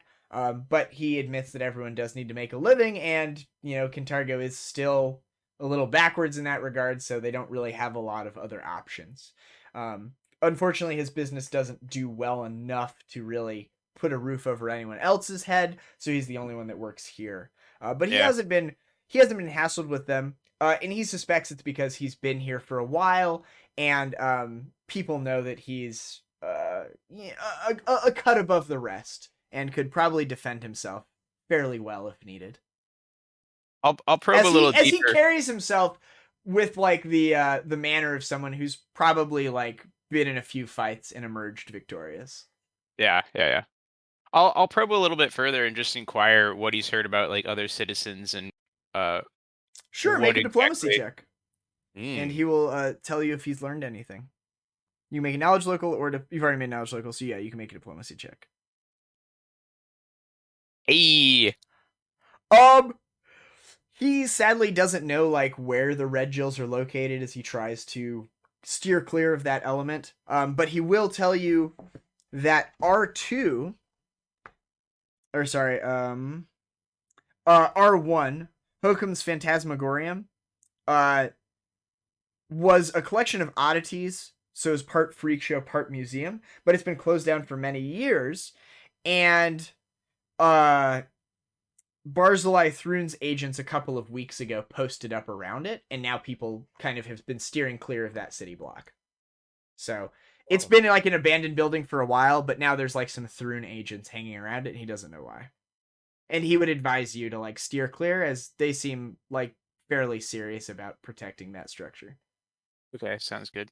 Which is like not uncommon, as they're posted up around a bunch of buildings throughout town. It's just another one of those buildings. Awesome. I'll give him an extra silver for the shirt. Sure. Garm, what are you wearing? Are you wearing anything that identifies your faith?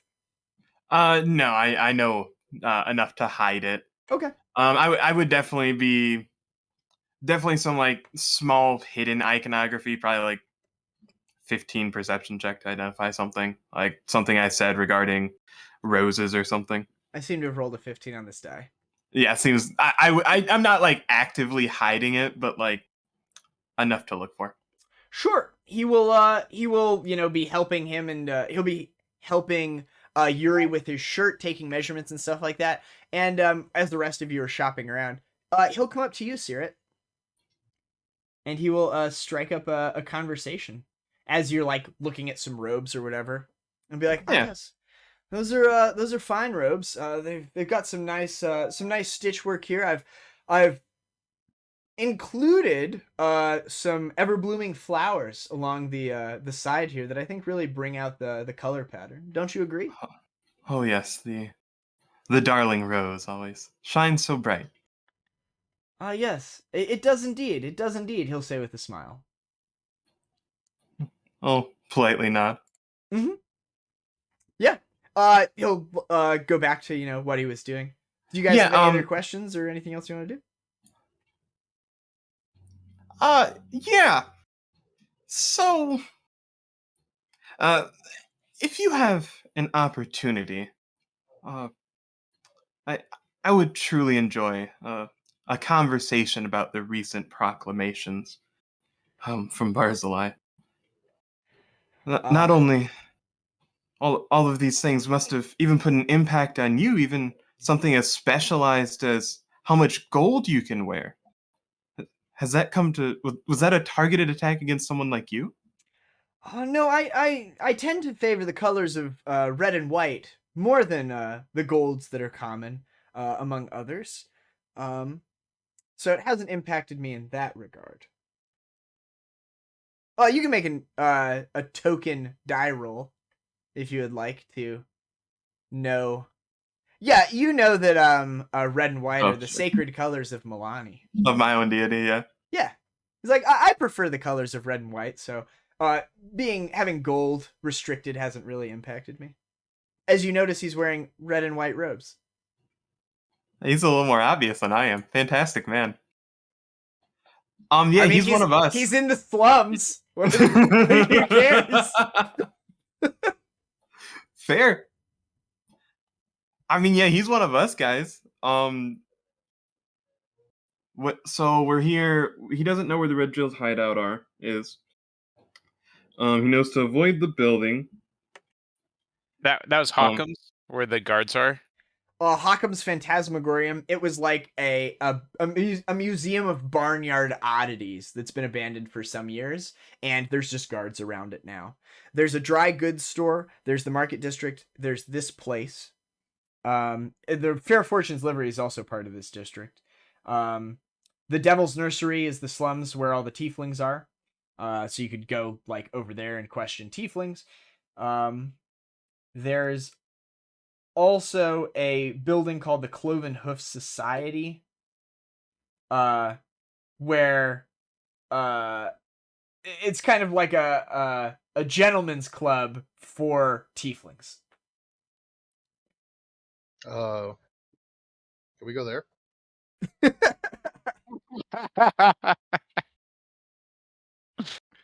We need to deal with the Red Jills, Tommy. Do they have ladies' night?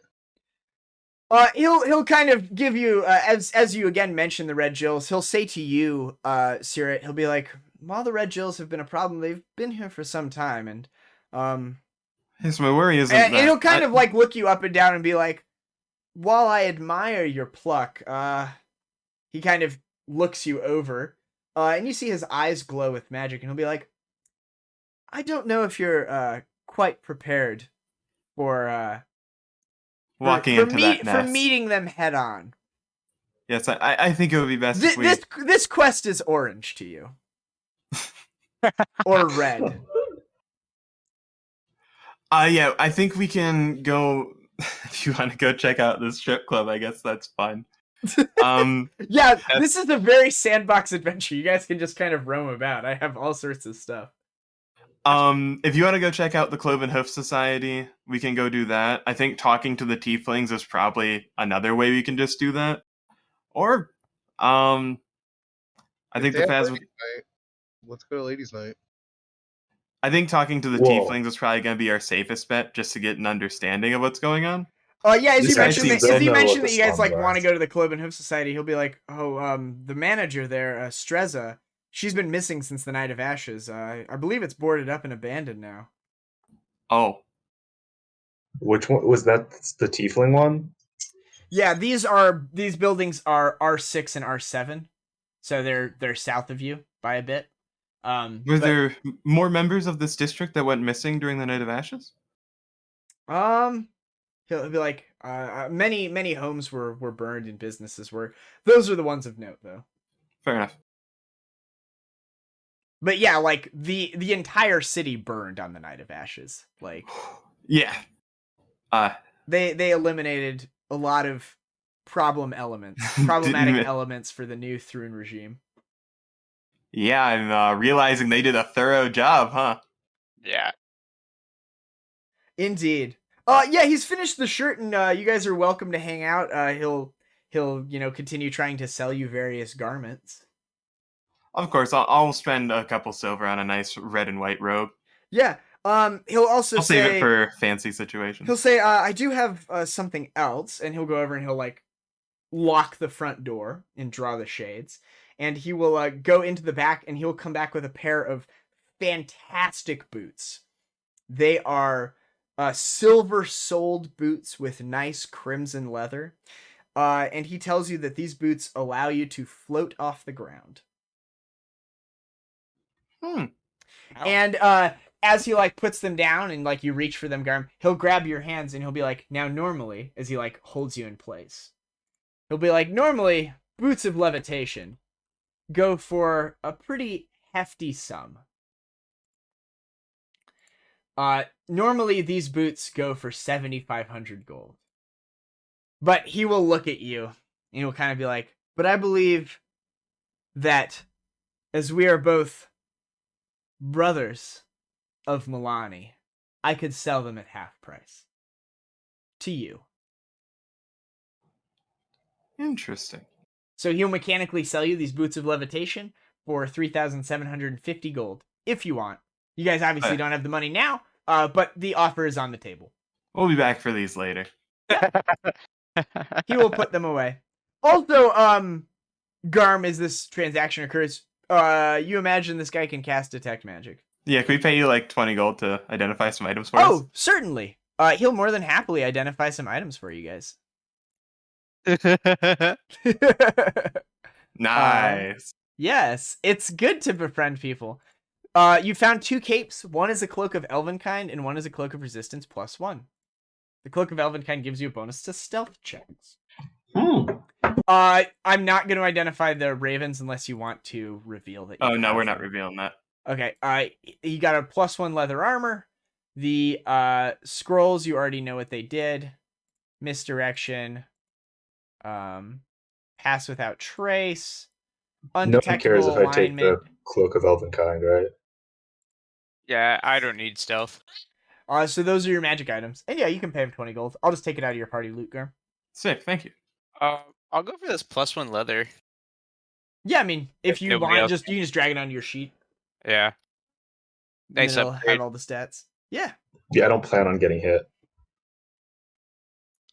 He'll tell you that he's happy to identify stuff in the future, basically for all of book 1. Whenever you guys can't find something, he can help you out. Sick. What happens to him at the end of book 1? Well, in book 2, the stuff you find will probably be like outside his. Yeah, it'll be like above his pay grade, as he doesn't level up, but you guys do. Yeah, I know. I just thought it was funny. He is, however, pretty high level right now compared to you guys. He's a great guy too. He is. He's a nice guy. So yeah, what would you guys like to do next? Does anyone want that Cloak of Resistance +1? You can Either you or Austin should have it. I don't need it because I don't wear a shirt, so I don't have a collar. You know, I don't have anything to mount the cloak. That is in fact true. So looks like Tommy's gonna wear the cloak. Fantastic. You're gonna have to get like a T-shirt of Resistance and pay more for it. like a button down of resistance, but then you can't take it off when you go into combat. Maybe instead you're like wear suspenders and you just like drop the suspenders as you go in, or like you have a vest, you like take your vest off. I like that. Yeah. We gotta find some custom suspenders. You gotta roll your sleeves down. Where would you guys like to head next? It's only like 4 now, right? Oh, you guys probably talked, the fitting and stuff like that. You probably were here for like an hour talking to him. Or sort of like 5, maybe? Yeah, it's like 5. So we can probably do another thing before we go to Austin's Tavern. Do you want to go to the strip club, Cobra? I mean, Well, it's boarded up. oh, yeah. Yes, it is abandoned and boarded up.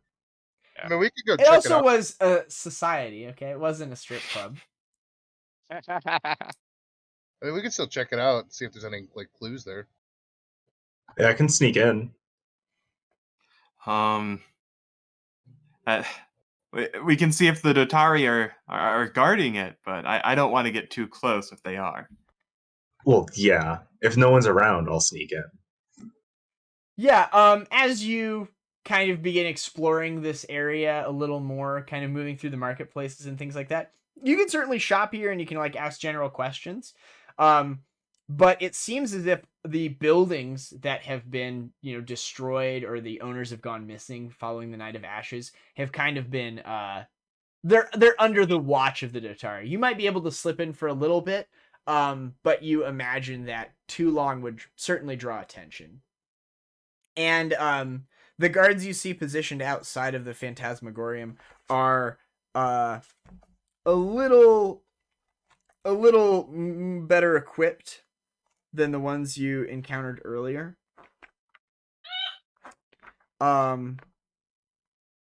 So yeah, take that with a grain of salt. You're basically in a higher level zone right now. Yeah. Above our pay grade, boys. Indeed. Like a level 2 quest, maybe? Something like that. Well, we could go to the clenched jaw, I guess. Yeah. If the red Jills is too much for us right now. Now we might want to go drop all of our random loot off as well. Just so we're not carting it around.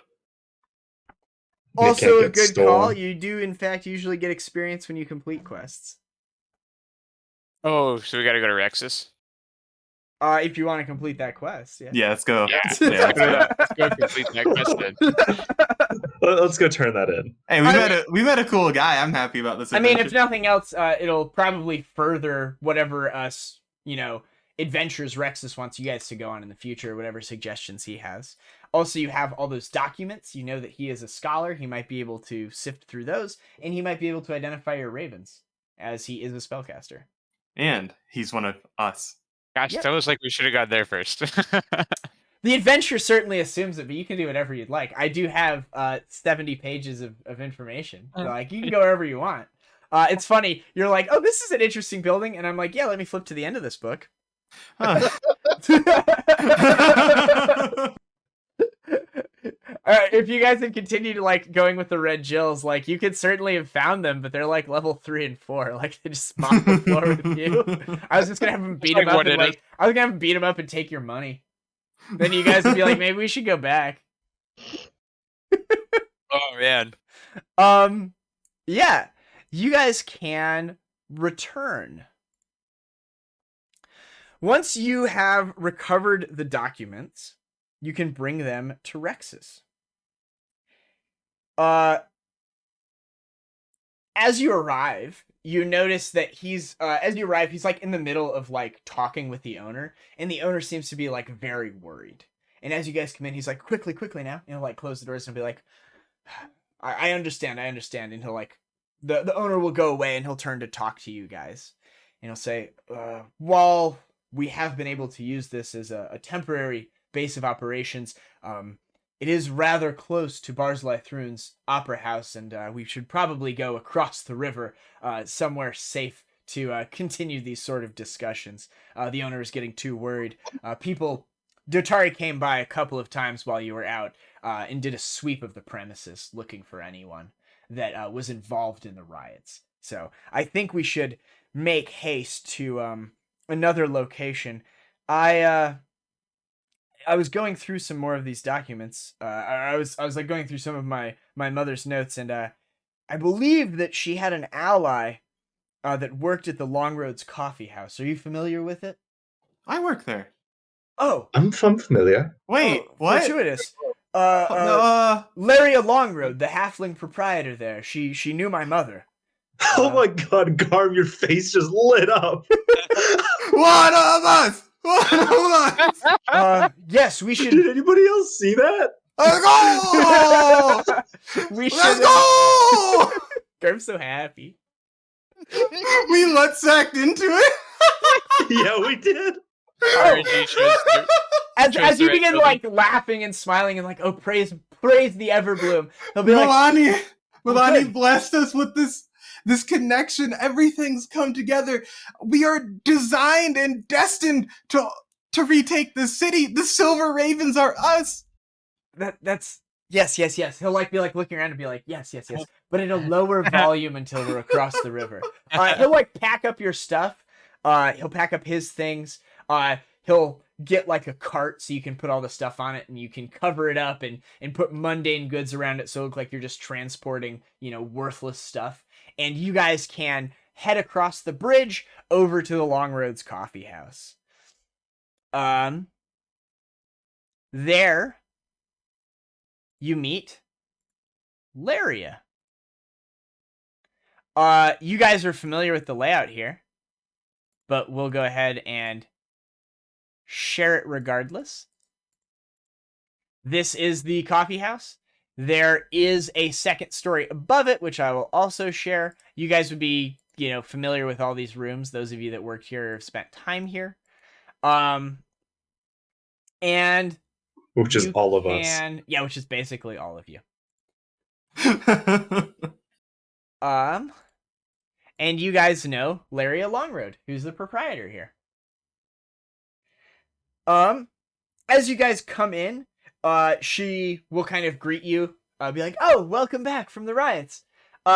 And then she will see Rexus, and she'll be like, I believe we might wish to speak in private. And she'll take you guys upstairs into her room. Real quick, I can go through all of these rooms. Cierrat is just grinning ear to ear. So, looking at the two maps, if you guys have them up right now, B1 is the dining room, B2 is the office, B3 is the pantry, B4 is the study, B5 is the employee room, B6 are the guest rooms. You've spent some time here, Sezzix, maybe resting, and then B7 is her room. She'll take you up to her room and close the door, and Rexus will like bring her up to speed and will say like, I found this in my mother's possessions. It says you could be an ally to me and other like-minded people. And these individuals have already proven that they wish to fight for Light Cantargo's freedom. She'll be like, Cierrat, I knew I could have counted on you. I'm so glad to see faces I remember. Sezzix, Yuri, have they met you, Tommy? Yeah, I work here. Oh, you do as well? Yeah. Oh, yeah. She'll be like, I'm glad I hired the right people.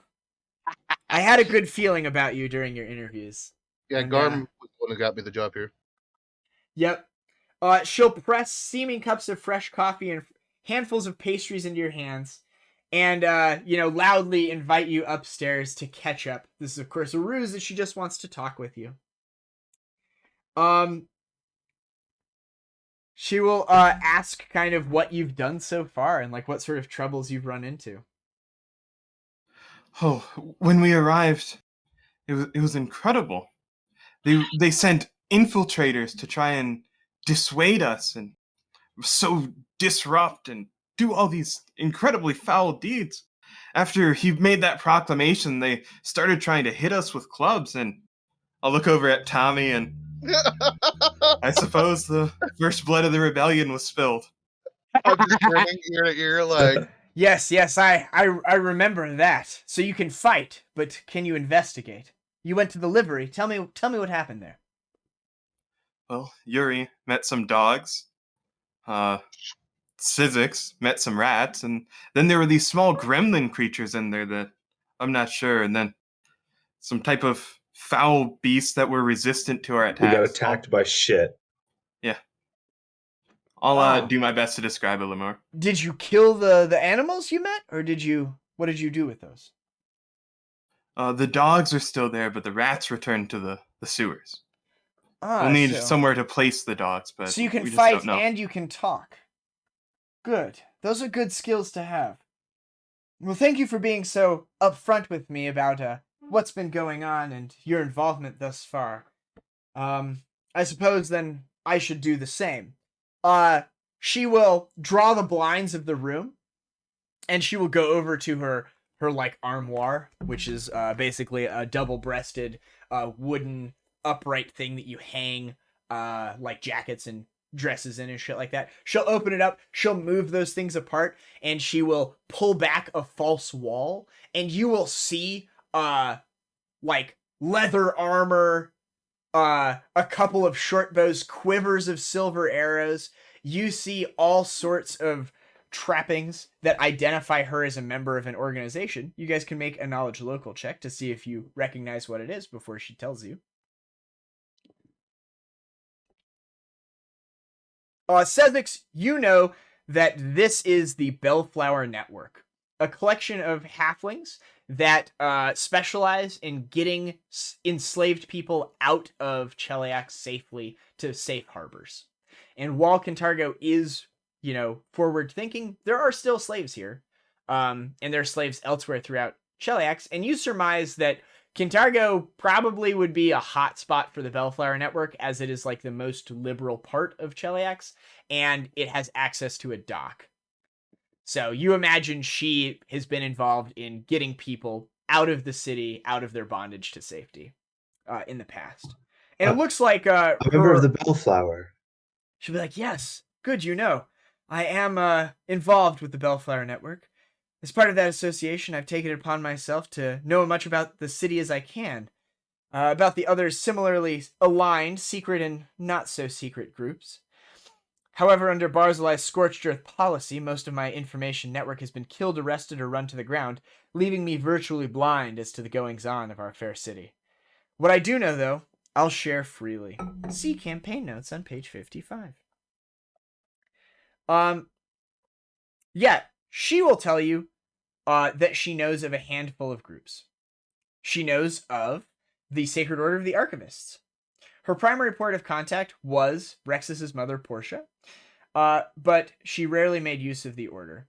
Her association with Portia was one of friendship more than professional interest. They traded tactics and techniques for maintaining secrecy, but she never visited the headquarters of the Sacred Order herself and doesn't really know much about them. She heard little about the Silver Ravens, mostly rumors that they use the Opera House as a base of operations. She knows of various underground religions. She knows that the celebrated opera singer Senshin was a devoted worshiper of Sarenrae, and that there is a cult of Milani that's been active in the city as well, operating under the name of the Rose of Kintargo. And she looks at you pointedly. You're not involved with them, are you? I didn't know about them, at least. Okay, good. Then my information is correct. I imagine if they were still active and hadn't been decimated by the Night of Assage, they probably would reach out to you at some point to see if you wish to become a member of their organization. Unfortunately, both of these religions have gone silent. I sadly don't have the support right now to investigate them further, but perhaps in the future we could learn more about what's become of them, as they would prove staunch allies in the days to come. Of course. Our brothers and sisters. Yeah, she also has heard of what happened to the mayor, as everyone has. The mayor, Julia Baranius. She doesn't buy that Julia fled to Kintargo, and she suspects that Thrun had her imprisoned somewhere in the city or had her killed. Sadly, she doesn't have any further leads or any concrete information, again, because her network is so destroyed. But if it was to be rebuilt, she could certainly look into that for you guys. Furthermore, she knows that of the various Hell Knight orders, the smallest is known as the Order of the Torrent. they've been mysteriously silent over the past week, and their leader, Lictor Octavio Sabinus, has gone missing. While the Order of the Torrent is a little too lawful, they are not evil by definition, and they could prove to be a powerful ally. Given that their leader has gone missing right around the same time as the Night of Ashes, you might find an ally in the future with this Hell Knight Order that was also silenced during the Night of Ashes. Interesting. Basically, these are plot hooks for later parts in the adventure. You're just kind of getting them now. So, Laria, is going to serve, as is Rexus, throughout the campaign as kind of the NPC figureheads, letting you guys know when they've heard rumors and when there's things that you as seasoned adventurers can go explore, and when there's new allies that you guys can go and recruit. This is the Illidan and, gosh, who was the other guy in Legion that was everywhere? Khadgar. This is like Illidan and Khadgar. They're just kind of like showing up in every quest hub like, hey, we made relations with these people. Maybe you should go talk to them. That's what they're doing. That's the role they're serving. And she will tell you that you guys should use this place as a base of operations, but not the coffee house itself. She does have a secret area below. We have a secret base? Yes. It's How known did as... I like never- Pat tell me we have a secret base. You'll be like, how did I not know about it? And she'll be like, I'm very good at my job. I make a snide remark. This would have been a better place to give patron handies. And I hope no one heard me say that. Give what? What? Oh, yeah, I've been giving patron handies. Jesus. Like a cute guy walks into the coffee house. Yeah. She'll be like, Yeah. yes, I know. I've been telling him to do it. I've been handing him leaflets and he's been handing them out. Oh, thank you.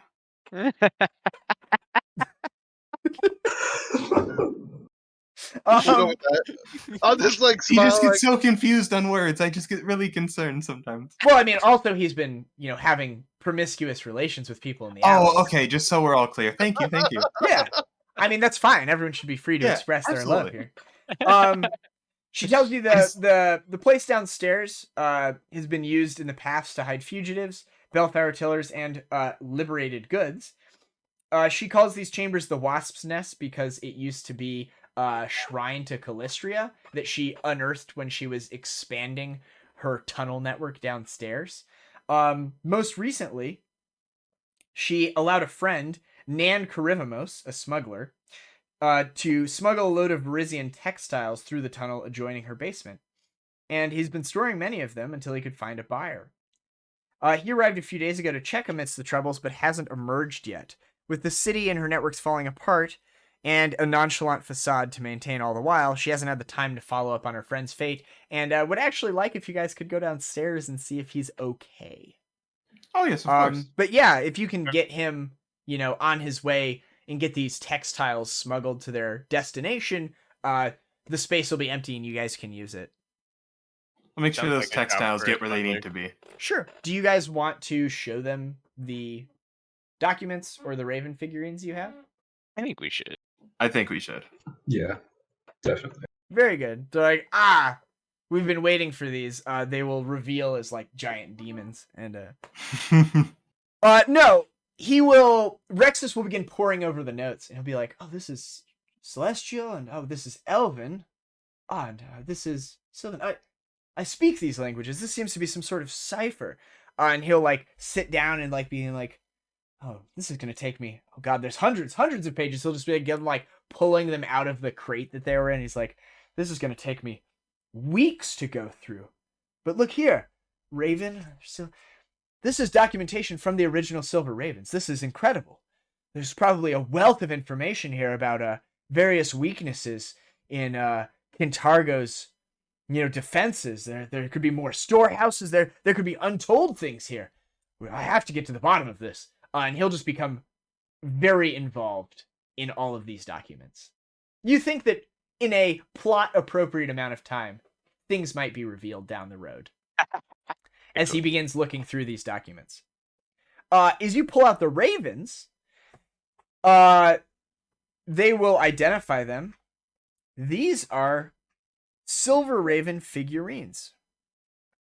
Like action figures? Silver Raven figures of wondrous power. These are magical devices used to communicate. And I will identify them, and you guys can read about how they work. But basically, these were used by the original members of the Silver Raven to communicate with each other across the city. So I'll link them real quick in party chat. Each of these... Silver Raven.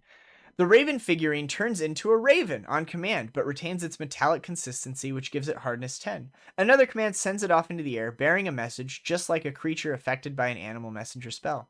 If not commanded to carry a message, the Raven obeys the commands of its owner.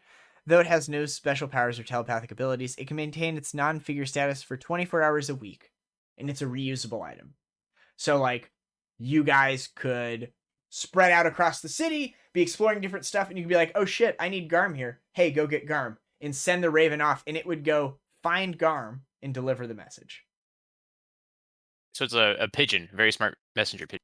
Yes, it is a reusable magical messenger pigeon that relates your words exactly, your voice exactly. Messenger Raven. Yep, and you have 6 of them. I'll take one. It's a convenient number for the 6 of us in this room. Oh, sure. Yeah. Do you want to give them to the other 2 people? Yeah. Sure, yeah. They'll be like, oh, perfect. And she will, like, hide hers away. And, yeah, you guys have the ability now to communicate with one another. So everyone make sure you grab one of them ravens and throw it on there. They are also quite valuable. You could certainly sell them if you want to. But they are pretty obviously silver ravens, and you suspect that if you sell these, people will probably want to wonder about the individuals that were carrying around silver ravens. Yeah. So, if you do wish to sell them in the future, you'll probably need to make some checks to do it surreptitiously, or else you'll get hassled by the police for having this contraband. I know how to handle the police. I'm not too worried. But yeah, you guys can certainly head downstairs into the Wasp's Nest.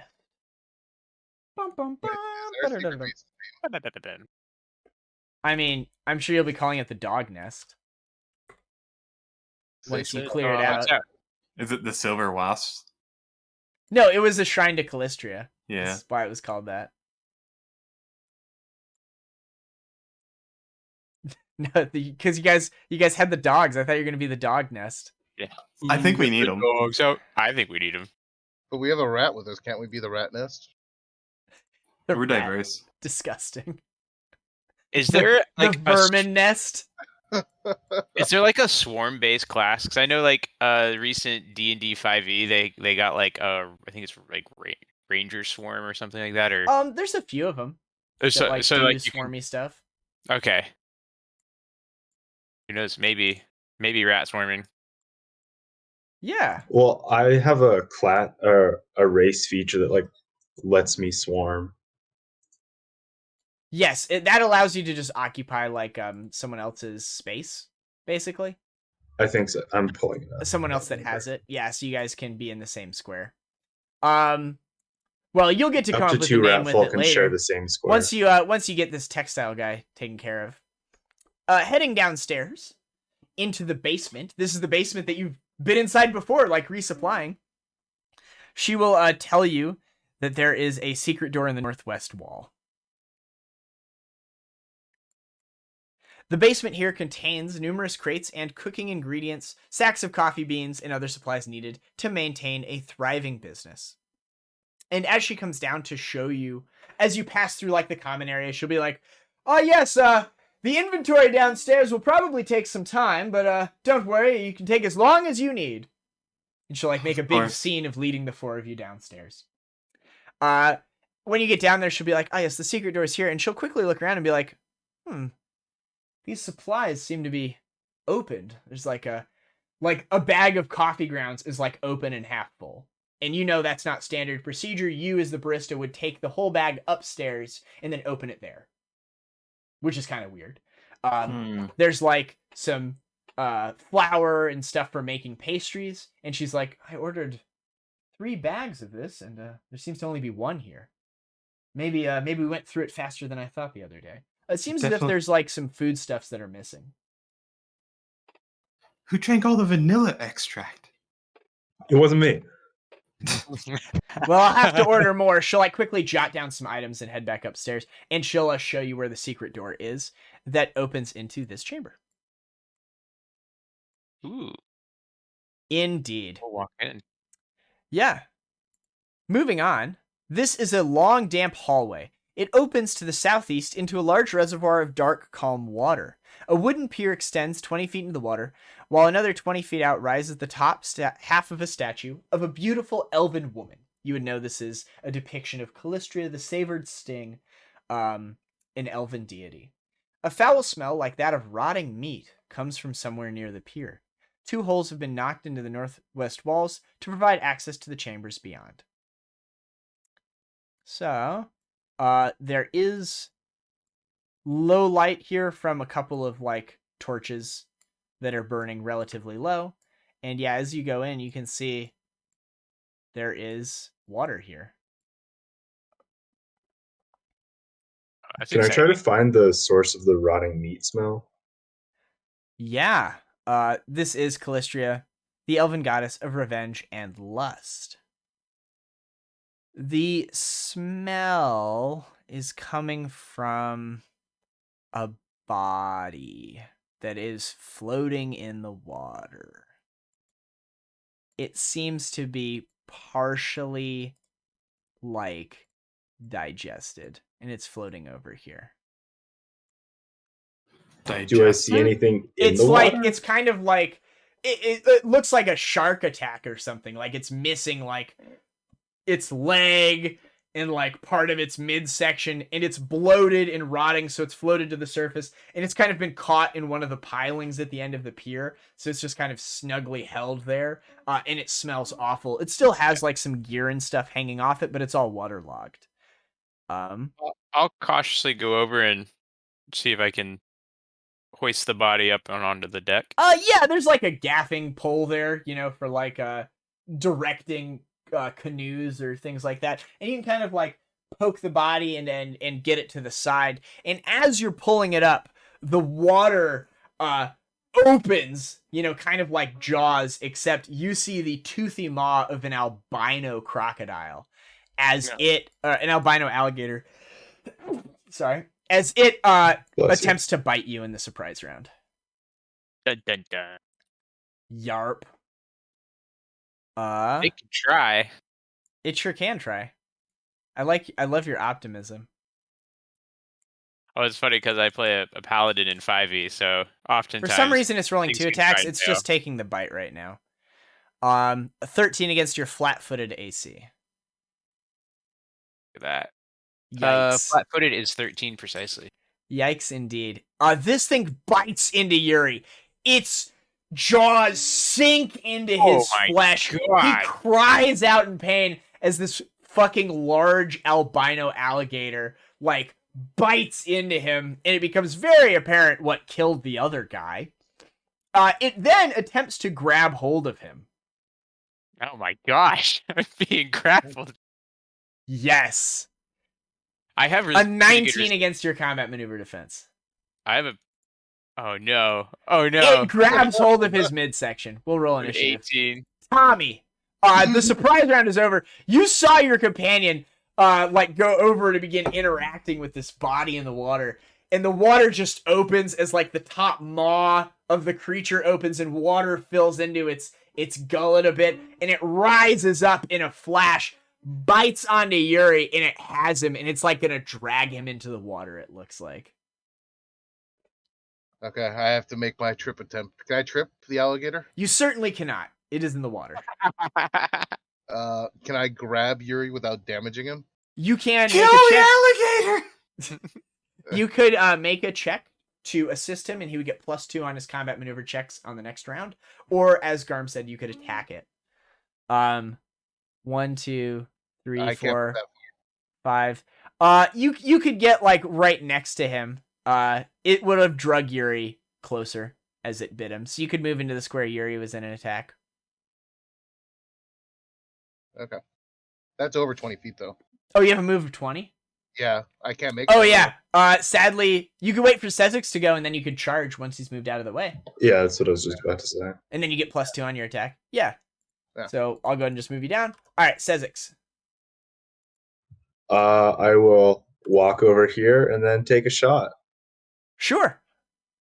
This thing is partially in the water, but enough of its body is out right now because it's grabbed onto someone that it doesn't have cover. But you think that if it was fully in the water or was like, attacked and didn't grab and was in the water, it would be quite difficult to hit. But you're able to hit it pretty easily, I imagine. It just the -4 because it's melee. Indeed. That said, it's a large creature. Its touch AC is pretty low. Yes, you hit it. It takes all of it. You blast it. It didn't like that. It is going to maintain its grab, though. Alright, so I'll charge. Oh, yeah. Go ahead, Tommy. You charge first. Yep. So it's +2 to hit, right? It is, in fact, +2 to hit. And I can still power attack? Yes. Okay. You hit. Roll well, my friend.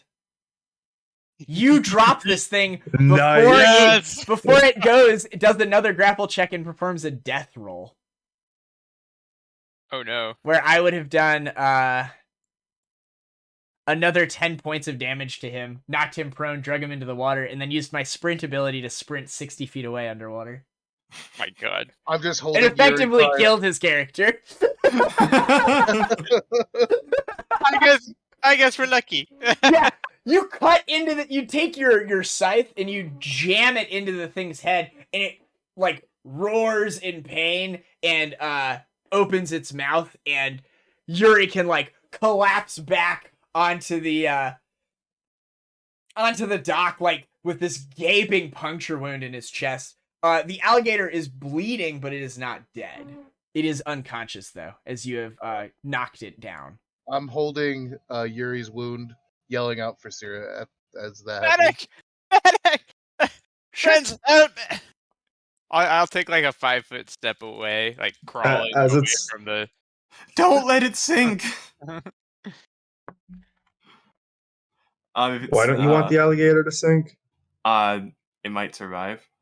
Do alligators breathe underwater? I don't know how this works. No. It's like floating on the surface right now. I'll like Retcon. I'll just like smack it once for revenge. Yeah, I mean, like you guys can kill it if you wish. Yeah. I don't think we're gonna. Does anyone have knowledge nature? No. I don't think so. Yeah, you can finish it off. I imagine you guys do want to kill it, right? Yeah. Yeah, we want to kill it. Oh yeah, you finish it off. Yuri, you can pop it. You can do a coup de grace attempt on your turn to kill it because it's prone, and it has to. Your attack's an auto crit, and it has to make a fortitude save or die. Excellent. As you like grab its jaw and like snap its head open. Yeah. Yeah, it is dead. All right, I'm gonna go to Caerrat for some healing. Yeah, I'll top you off, big guy. Is channel positive energy free? I have 8 per day. I'm just so scared for you. Oh my God, that almost one-shot me. Because you almost died, I'm offering you a hand job, to get over your pain. Off the clock, Tommy. Or on the clock. I'm not really sure anymore. Yeah, you heal him up. Your nice white shirt that you have has some blood stains and some holes in it now, Austin. We'll have to go get that repaired. Yeah. Or just buy a new one. Need to get that shit bleached. So yeah, there's openings to the west and to the south. We'll fish the body out now. Sure. Fishing the body out, these mutilated remains seem to match your description of Nan, the guy you were sent to recover and see how he was doing. There seems to be nothing of value on him except his boots. And by boots, I mean boot singular, as he only has one leg. It is very finely crafted and looks like it didn't care about being logged in the water or whatever. And whereas his other clothes have like been damaged as his body bloated and swelled, that boot just kind of resized, and you think it's magical. Nice. But it is unfortunately only one boot. Can we cut open the alligator and get the other one? Yeah. You got someone with a scythe and a sickle. So if you'd like to slice this thing's belly open and look through it, you in fact find the second boot. Nice. Good job. Oh my God. I know how to put your animals in workout form. Yeah. And yeah, is there anything else you guys would like to do here? And the statue is that thing in the water out there. I just noticed that it's there, kind of like a watermark. So there's doorways west and a passage south? Yep. West? Yeah. Can we like look around the corner? Yeah, you can look around the corner. Let me throw these boots on your inventory sheet real quick so you don't forget them. Okay. Looking out in this direction, you can see another chamber that looks like it even continues to the north a bit. A sprawling series of rooms served as the safe house's bunk rooms, complete with 2 private latrines. Here, escaped slaves could hide in safety with a modicum of support before arrangements could be made to smuggle them out. There is a creature in here. This doesn't seem like a very safe base. Well, I mean, that's why you guys got to clear it out. It was previously abandoned, maybe, or Yeah. Oh man, well that was a silver alligator, It was an albino alligator, which is basically silver. You see a very interesting creature here. It is chilling in this room. It definitely heard the sounds of combat before, and it has like kind of... I mean, I shot a fucking gun. Yeah, it's kind of presented itself, and it looks very territorial, and it looks outright aggressive. You don't know what it is, though. However, there is some art, which I will go ahead and push in Discord. Real quick.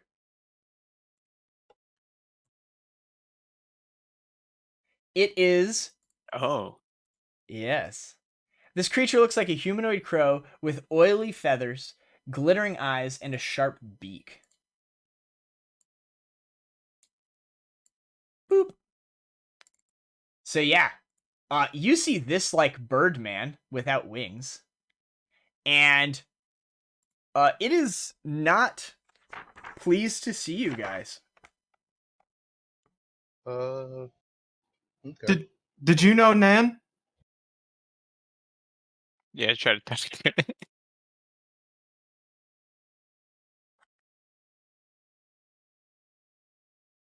What's up? Did you know Nan? You can roll initiative. It's nice. Jesus. Tommy. Yeah, you roll it. Tommy, you go first. Is it in line of sight of me? Uh, Can I charge from here? yeah, you can charge it. Alright. Because you're going down the stairs. If you're going up the stairs, I'd say you couldn't. Let's hit it with the old power attack. Fuck. Cool. It will go. It will hit you with its old 2 claws. So you come in, you swing heavily on it, it dodges to the side. You think this thing knows how to fight. It misses you once, but manages to catch you with the other claw. Scratching you for 5. As it tears into your flesh. Sear it. Tommy! I will standard action guidance Sezzix. Yeah. I'll move to here. She seems to be wearing 3 bracelets on one arm and a locket. And aside from that, it's just like a naked bird woman creature. Yuri.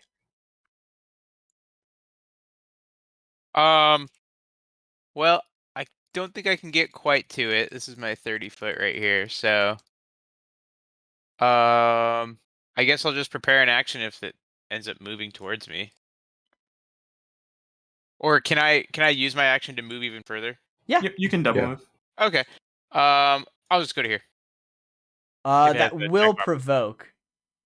Going around it, do you want to move acrobatically or you just want to soak the attack? Couldn't you just move one higher? Yeah, so like sadly there's only a half wall. Yeah, okay. And now go around like that way. Yeah, you can just as you leave you can that just square, stop here. As you we're saying if you stop one square above, if you stop there, then you won't get attacked. Yeah. And then Tommy on his turn can just step down. I got you. Exactly. You. Sure. Yeah. Sezzix. This thing has cover and it's in melee. Yeah. If I go to like here, does it still have cover? Whoops. Yeah. Using my boy Caerrat as cover over there. Just hiding behind him. He's hiding behind you, champ. I think if you went to like here, it wouldn't. Where did I start? I think that might be more move that I have. What's your speed? 20. Gotcha. Yeah, I could move to here. Yeah, I mean you could shoot it. You're still going against touch. Yeah. This thing doesn't look super nimble. So melee's -4, covers how much? Just make the attack. I can do it all on my end. That'll just miss regardless, yeah. Yep, your shot just goes wide. It doesn't seem to like that noise, and it like kind of like hunkers down as the gunshot goes off. Tommy. I'm gonna take a 5-foot step down. Sure. Now that I'm flanking, I'm gonna attempt to power attack again. Yeah, do it up. Another miss. This thing will go... I could have just delayed until Tommy moved, couldn't I? You could have. But either way, it's still missed. Yeah, it doesn't matter because of the roll. This thing like dodges that attack. It will hunker down a bit. And it will check its...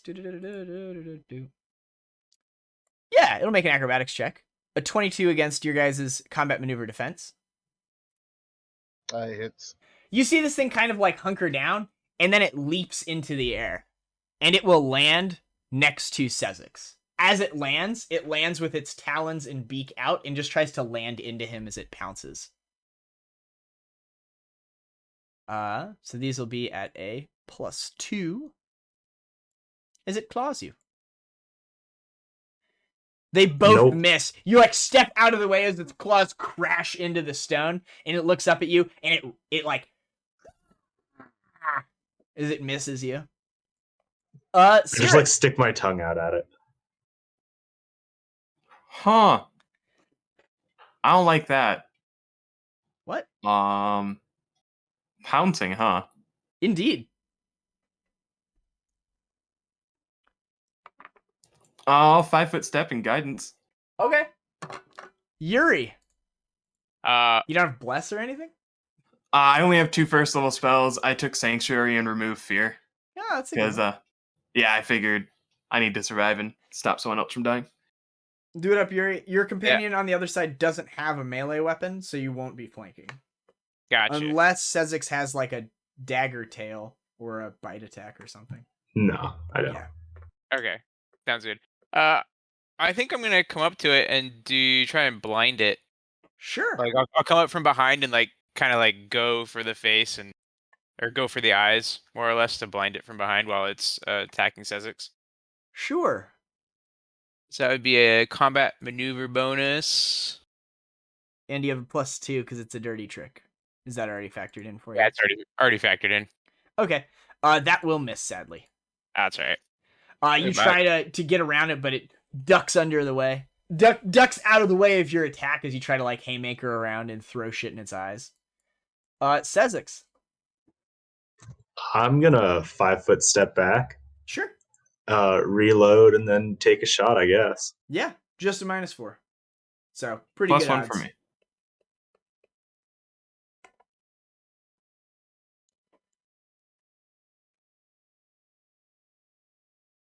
Is that with the +1 from Garm? Yeah. Is that with the -4? Yeah, you can see the little -3 next door. It says musket. Oh, nice. Yeah, you totally hit.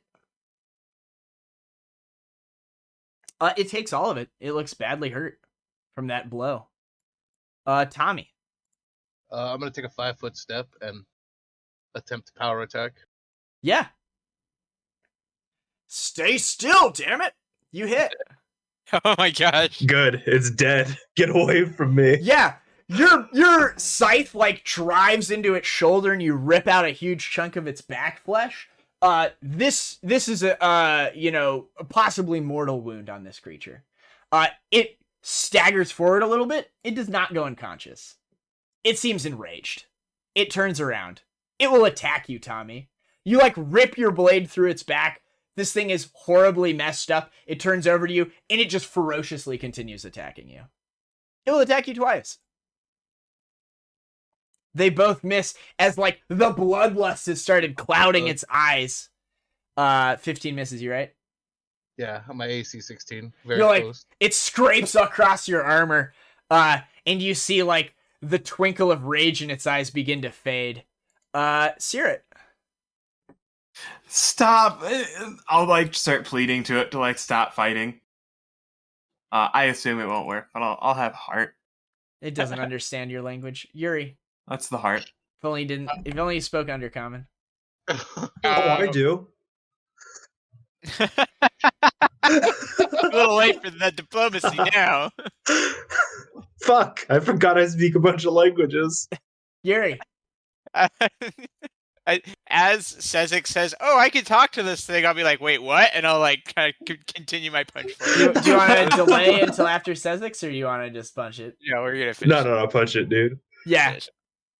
Yeah. 8 damage. 8 damage to it. Puts it to 27. It has... What's its constitution score? It is still up. This thing is, like, bleeding profusely. It's, like, excavating large quantities of, like, internal fluid onto the ground. It's barely holding together, Sezzix. We wouldn't know it speaks Undercommon, would Nope, you did not. we? Yeah. I'm a blast. Sure. That thing pounced you, man. Your attack Damn. misses. Tommy. I'm gonna power attack.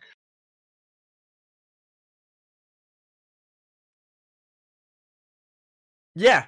You flip your scythe around as it lunges at you. You kind of bait it underneath, blade up, and you jam the tip of it into the thing's beak and like the front of its face, and you just like rip its head off. And it drops to the ground dead.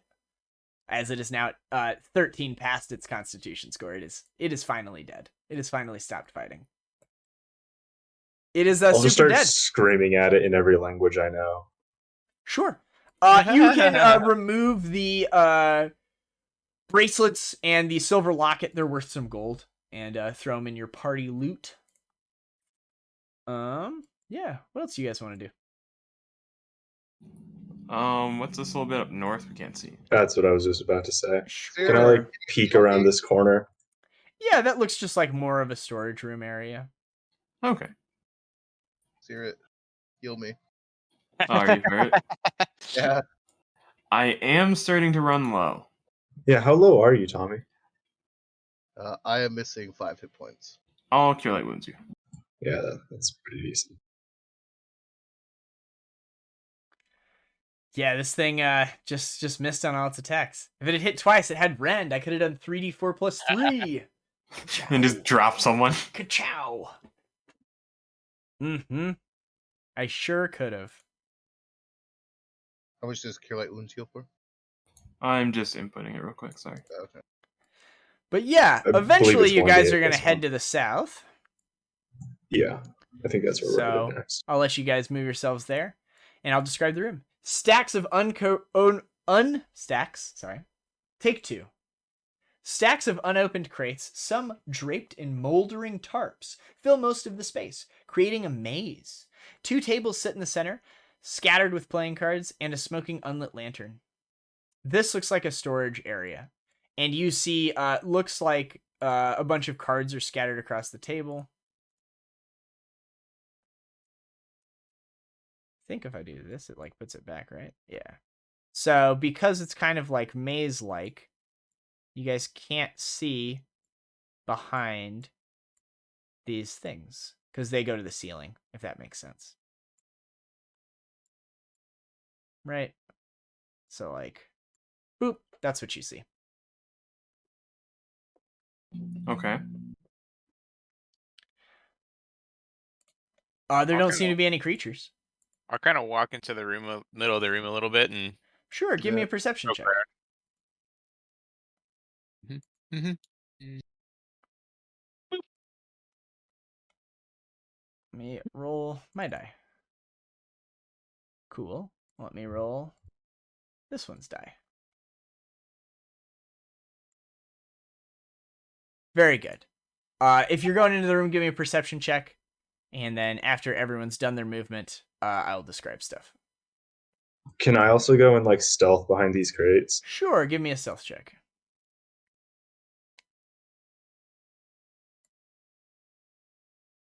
There's stealth, there's perception.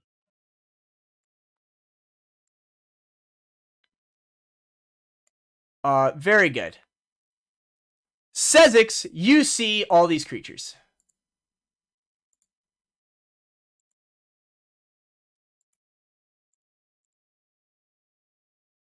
Boop.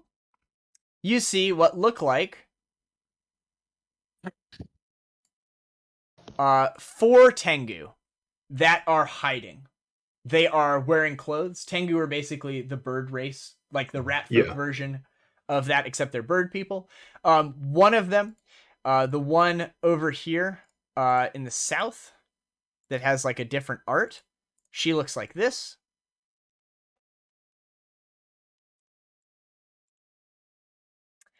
And they seem to be ready to attack. And as you notice them, you can act in the surprise round along with me. But none of your other companions notice them. So, surprise round, they will go before you, Sezzix, and then you'll get to go. Yep. They all move in synchronous, following the commands of the one that seems more impressive.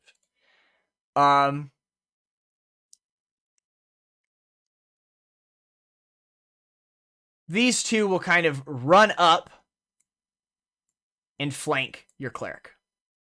oh damn! This one will fire a short bow. Will take a step forward and fire a short bow at Tommy. Against your flat-footed. A 20 to hit. Totes hits, and it'll hit you for 2d6 because it has some sneak attack on there. So Tommy will take 7 as an arrow thunks into him.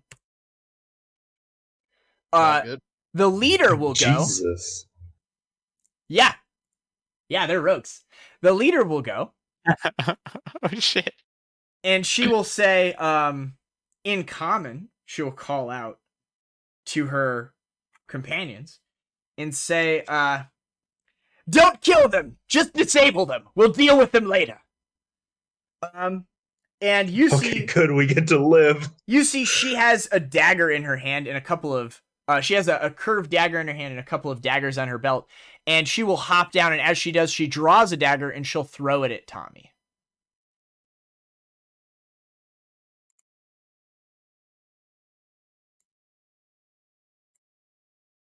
Uh-oh. The dagger hits Tommy. Tommy is molto injured. And there seems to be some sneak attack on it. No. But I don't think Tommy dies because it's all non-lethal. So let me fix this real quick. You do, however, take 15 points of subdual damage and go unconscious. So she basically throws this dagger butt first, and it cracks Tommy in the nose and like breaks his nose, and he just collapses to the ground. Sezzix. I kind of want to just hide. Round. Yeah, they didn't seem to notice you. I'm gonna keep hiding further back. Sure. Actual rounds. Tommy, you're unconscious. The 2 unidentified creatures will go. I have to reveal them so I can see their names. This one will go. It will attack non-lethally, Garm, at you. Of course. AC 11. Very good. It's not proficient in this, so it has a low bonus. Let's go! The other one will go, seeing its companion be unsuccessful. But hey, I still get my sneak attack damage because you're flat-footed. This one will shoot Yuri. Oh no. Oh no! No!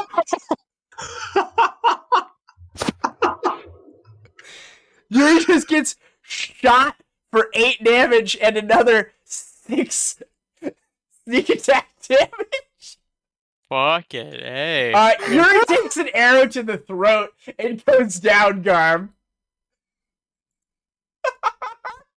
Garm's crying. And your front line just explodes. Gets straight Shanghai'd here. This one will go. It'll continue trying to do non-lethal damage. It misses you. Wait, they all miss me? This one will go. It will run and like jump onto the top here, and it will point its kukri at you, Garm, and it will say, "You're outmatched. Surrender." I'll like look at like them like trying to hit me. I didn't dodge; they just missed. I wasn't even fighting. I'll just put my hands up. Very good. She'll like motion for her companions. One will stay on you with a blade. The other two will I'll hand them my weapons. It's fine. The other two will come over and they'll stabilize your companions that are unconscious.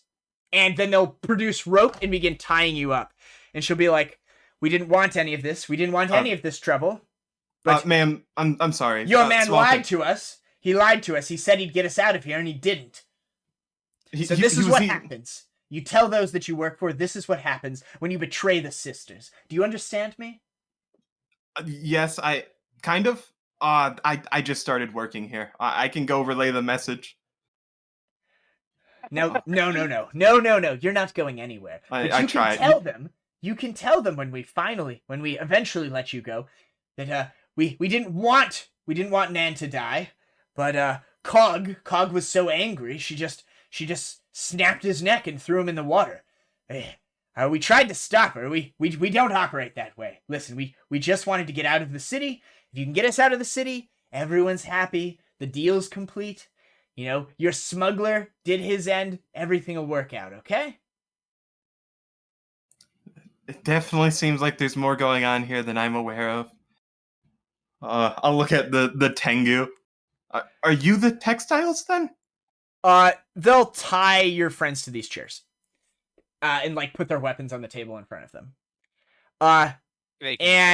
Yeah, Garm, they will offer you a seat and they'll walk you over and like set you in it and then begin tying you up while you're talking to them. Oh yeah, like as the ropes like are placed on me the first time, they just fall off because of the liberation domain. I apologize to them and like hold my hands back out.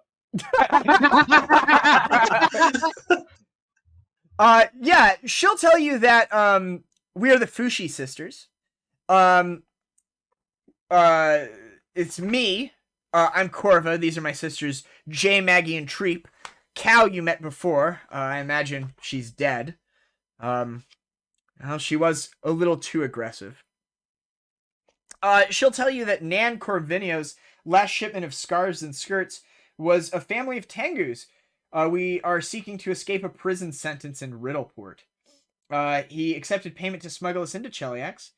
And he said he was going to pass us on to another contact, but he never did. There was a lockdown, and he was just here feeding us, like, scraps and, like, sugar and coffee beans and whatever food he could get to us.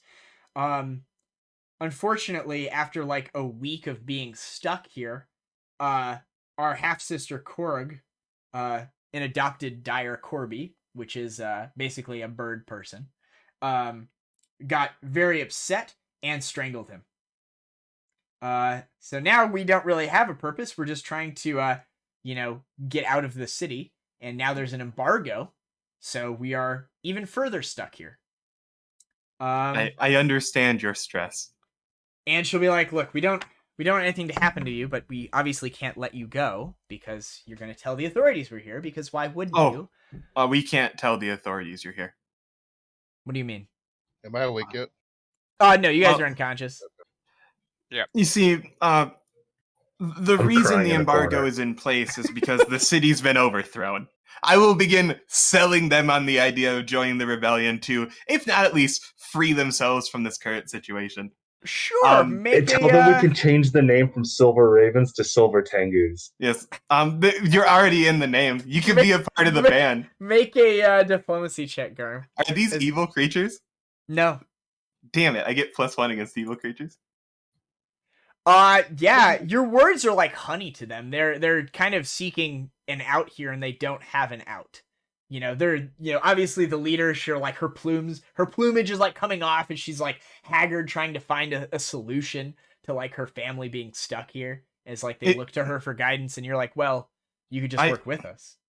Yeah, I work upstairs. I can go bring you food now. The reason this happened is we didn't know you guys were down here. We didn't know the situation had devolved to this. We never would have let it be like this. Yeah.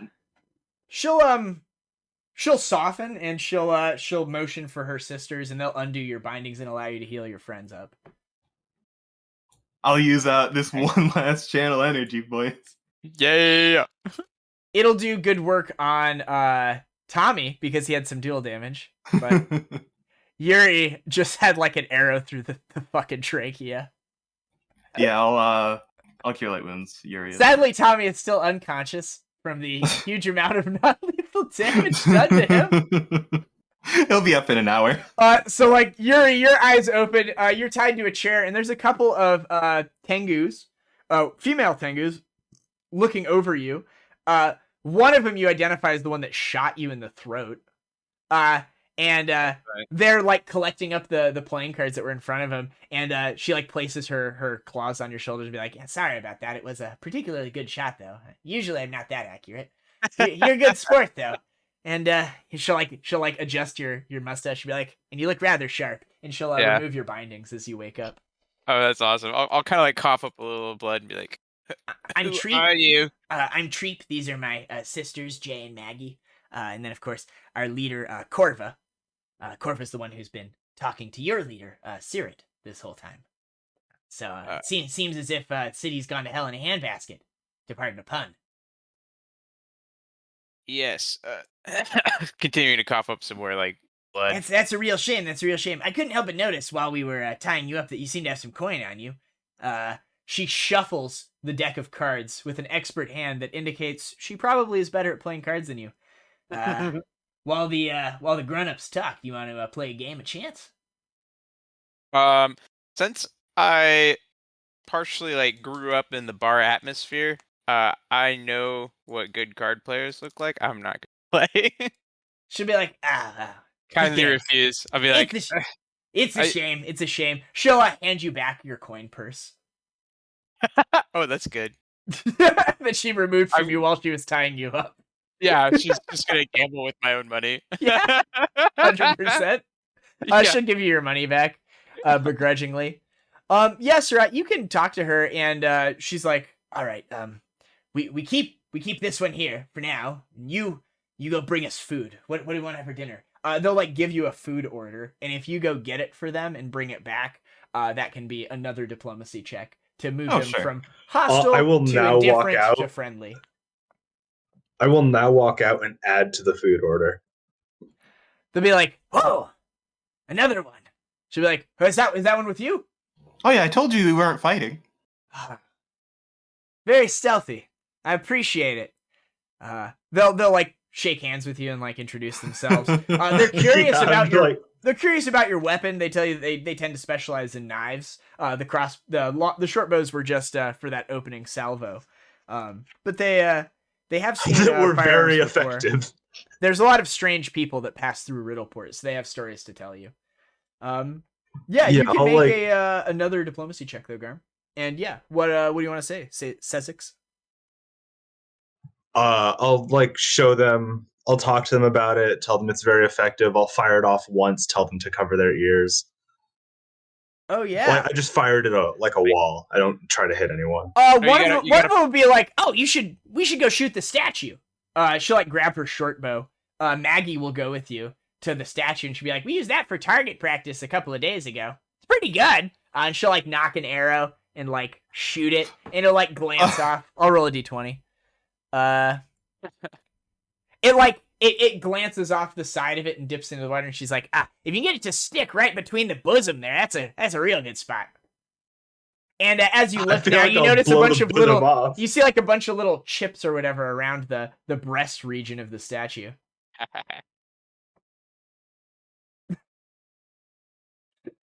Garm's just dying. Yeah, I'm just gonna go grab pastries. Sure. You can return with a food order. With that diplomacy check, with your companions helping you out, they're able to you're able to sway them to become friendly towards you. One of them will produce a potion of cure light wounds and feed it to your friend who's unconscious. You will be fully healed with. So, Tommy, you wake up. You're sitting in a chair. There is a bird woman, a Tengu, standing over you, pouring a potion down your throat as your eyes flutter open. And as your eyes go wide and you're surprised or whatever, she'll be like, "Oh, it's okay. It's okay.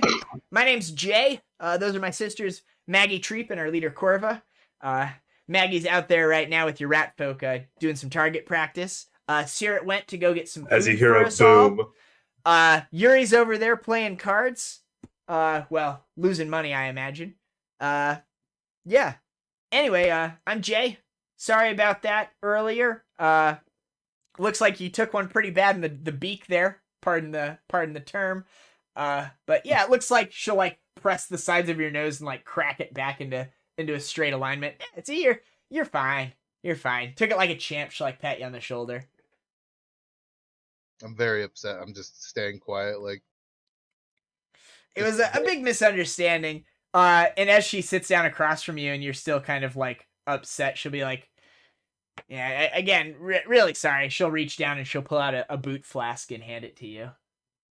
When she goes down to pull something out, I flinch. Yeah. Yeah. she'll hand you the alcohol as like a sign of good faith. She'll attempt to make a diplomacy check with you. An 11. She's like being relatively nice. Okay, then yeah, I'll take a swig from the flask. Yeah. She'll be like, hey, sorry about all this. Here, this might cheer you up. And she'll walk you over to one of the crates and she'll open it up and you'll see it's full of valuable Varisian clothing, as well as a satchel. And she'll hand you the satchel and be like, this is what Nan had on him when we took it off him. There's some gold and stuff, and a holy symbol. You can sell that. It's my gift to you. Thank you. Yeah, sorry about that. Yeah, Garm, you can return with the food, and you guys can all chat with these creatures for a time if you want. You could even bring the Bellflower Lady down here if you'd like to. Yeah, she should probably know about this. Laria? Yeah, when you return, Laria's with you, and she's like holding a tray of food, and you're holding a tray of food. And they're like, whoa, that wasn't part of the deal. And Laria will be like, I am so sorry. If Land had told me what was happening, we could have avoided a lot of this. I'm Laria, and, you've stumbled into, the Bellflower hideout here in Kintargo, and there can be no witnesses. And she shoots one with a hand cross now. Nice! She's metal! She will kind of size them up and speak with Corva in private and come out and be like, your assessment was correct. They've agreed to stay here and help out and work on behalf of the Silver Ravens once we kind of get this organization underway a bit more. And to that end, first recruits. Yeah, and to that end, I think we should, if you want to go get Rexus and bring him down here, I think we could have a bit of a conversation about that. I'll throw my raven. Yeah, it'll fly out. First. Yeah. Flutter. It flies out through the cistern. It goes out into the city. We see this raven, like the sun setting in the west, glints off the silver wings. It flutters down. It circles back to the district. It goes into the top room of the building you're in. It lights on a table next to him. And it lands next to Rexus, who's in her room up there pouring through all the notes. And it says, what does it say, Garm? The first calling of the ravens. Come to the basement. We need to talk. It says that, and then it like folds its wings up and falls over on the side. And he's like, oh, and he picks it up. And a couple of minutes later, he arrives downstairs. He's got the documents with him. This is literally equivalent to texting someone in your house that's like one room away. Yes. 100%. Yeah, Garm is lazy as shit. Oh, yeah. I already went upstairs once. Look, I already got these pastries. You goddamn right. What more do you want from me? What more do you want from me? Real quick, let me give you the treasure here. They will give you the holy symbol that he had, his ledger, his notes. They will give you this treasure. They're going to hold on to their gear, though, as you did not defeat them in combat. No, he did not. Yet. Yep. Just wait 2 or 3 levels and I'll come back and solo them. I'll sneak attack them. Well, if they work for you, they will level up. Never mind, I want allies. Yeah. I think Yes. having 4 rogues is pretty good allies for the start of this campaign. Yeah. That absolutely just bodied us. Yeah. They did, in fact, Not me. dude, they did, in fact, absolutely body you. Anthony or Garm, neither of us got hit. Yeah, I'm fine. Good for you guys. I did go, I give up immediately, but you know what? I survived 6 seconds. They didn't even see me, dude. I got like a 34 on stealth. So, I'm just going to read some stuff to you guys as we're now entering the minigame part of this adventure path. The mini system. Although you may not realize it, you have established the Wasp Nest as your headquarters and gained the aid of Rexus and Laria. You have become the city's most organized and coordinated force to resist Barzilai's Thrune's control, because all the others were destroyed. Of course, you hardly have any power or infrastructure to actually do anything about it, but from this point on, you guys will be addressing that by rebuilding and growing your own resistance movement. The Silver Ravens. You can call yourselves whatever you want. The adventure will refer to you as that. You guys can We gotta think of a name, boys. You guys can use the player's guide. It has the rules for the rebellion crap. But basically, what happens every week is there is this mini system where you guys are gathering allies, assigning where you want those allies to be, sending them about on missions, getting new quest unlocks, maybe getting... It's kind of like your mission table in World of Warcraft. It's like I that, was just about to say except that. once a week. Also, you get to choose how you want to shape your rebellion as you go forward. Right now, you're just kind of putting the pieces together, but maybe going forward, you want to be like a very stealthy rebellion, and you want to emphasize the espionage elements of it. Or maybe you want to be a more provocative rebellion where you're going out and like spray painting buildings and like trying to, you know, start riots and things like that. You get to choose kind of how you want to handle this. Laria tells you she has no plans to use this for the Bellflower Network while Cantargo is under martial law and hates to see a good space go to waste, so she thinks it would be a fantastic place for you guys to start your Silver Ravens. You guys, now we can fill out your initial Hell's Rebellion player guide sheet. I believe I have a Google Doc that I sent to Garm, so let me pull that sucker up, and we will get started filling some stuff out. Do one of you want to pull up the player's guide? I have it up. I can also send it if anyone needs it. I have it too. Garmin sent it to me already. I gotta have go it pulled find up. it. Okay. I have... If you go to Garm's Discord, under Hell's Ineffective Counter Militia, it's right there. What an appropriate name. I think I have it on my Google Docs, actually, so let me go on here. Sheets. We've got to think of a name. Do we want to just go by the Silver Ravens?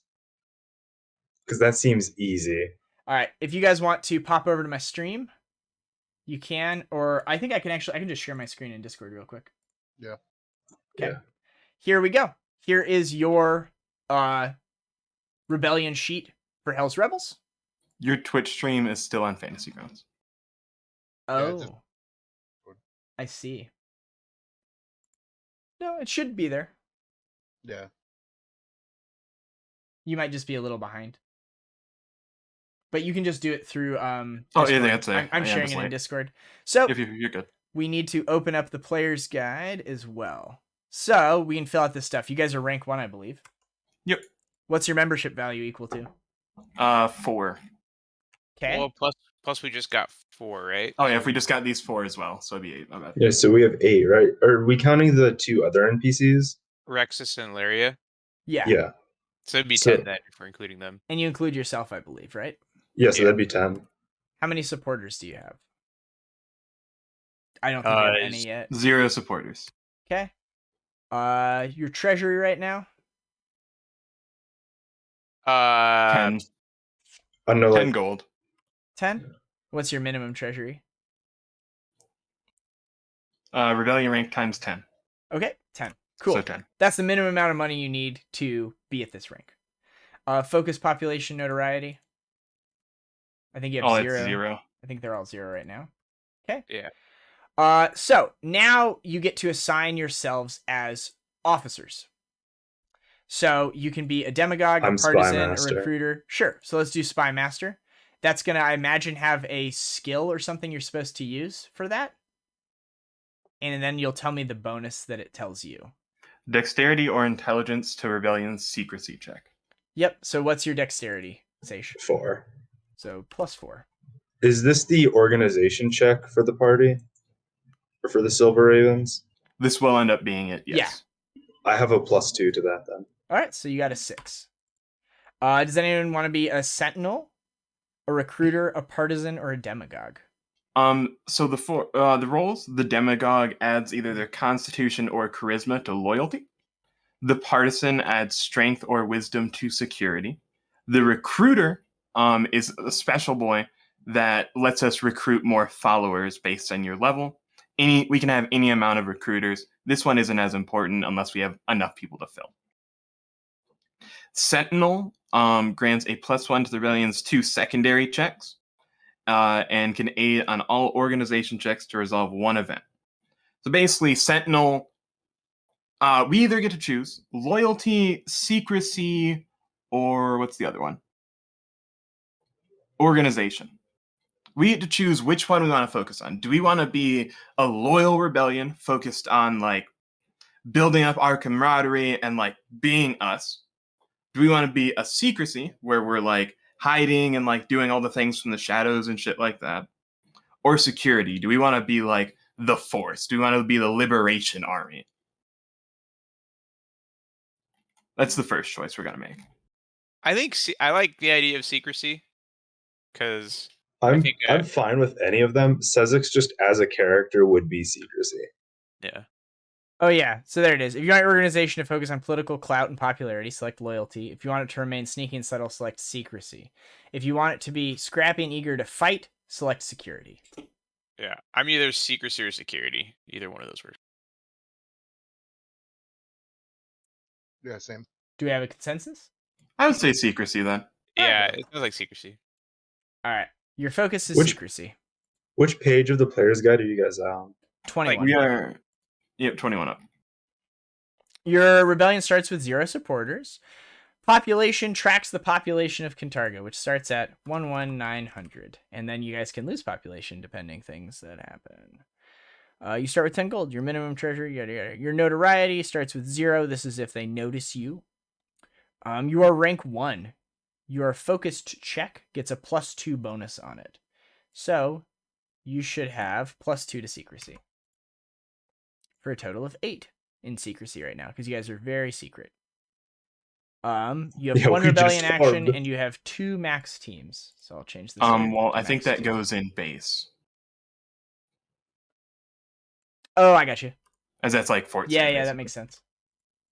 Yep. Cool. All right. Organization roles. Here it is, officer roles. The demagogue adds their constitution or charisma. The partisan adds their strength or wisdom. The recruiter is just using your level.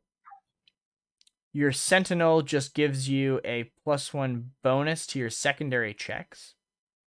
And you can add your bonus once per cycle. And the strategist gives you an extra action during the activity phase. So someone's going to be the demagogue, someone's going to be the partisan, and then one person gets to pick either the sentinel or the strategist. I should probably be either the partisan. The partisan would give me a +4 right now. The demagogue would give me a +3 up to a +4 at level 4. My charisma is going to be very high, and I think it's going to be higher than anyone else's constitution, though. Yeah. So which one do you want to be? The demagogue? Yeah, I'll take the demagogue. All right. So this is going to be Caerrat. And then what's your bonus there? 4? I'll be +3. Okay. Sounds good. Partisan is strength, so whoever has the higher strength bonus. I have 18 strength right now. Partisan is also adds to the security check, so whatever that one feels more. I think I have a 19 strength, but so we have the same strength modifier. Yeah. Tommy, you and I both do, or Cobra. I'm fine doing either. It doesn't matter to me. Or whatever. If you go partisan, I'm probably gonna go sentinel. So I'm gonna put Yuri there because you're gonna be there at level 4 when you increase your strength to a 20, right? Yeah. And plus, then which one did you want to do? Tommy? Let's do what does Sentinel do again? It's secondary skills? Sentinel will let you basically go and help one other person every time. So if there's an event that goes on, you can go over there and help them if they're having a problem. Sentinel also gives you a +1 bonus to your secondary checks. So it'll increase the other checks by 1 that aren't your stealth check.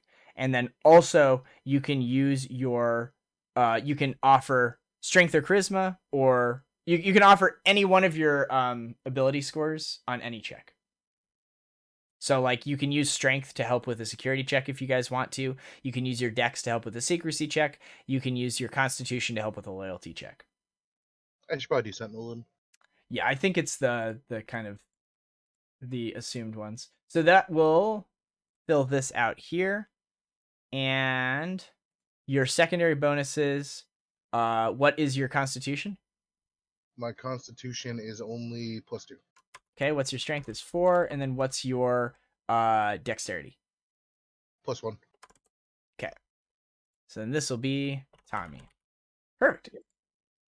And then these guys we're not using right now. Your teams. You in fact have your first team, which I believe are the page 51, which I believe are these Tengu boys, the Fushi sisters. They function as a specialized group that grants the earn gold and gather information. So earn gold, gather information. Team Fushi sisters. A wide range of common terms available for recruitment, yada, yada, yada. There are 4 types of teams. Don't know which kind they are. Sneaks, I'd assume. Yeah, I imagine so. Is that one of them? Yeah, under Outlaws. Oh, yeah. So they are just sneaks because they're the base tier. And their size It says the size is 3 people, but ours is just 4. Yeah, yours is 4. And then they need a manager, I believe. I don't know where the manager comes in here. Manager is like who's overseeing them. I'm just seeing. I'm just seeing if it's you or them.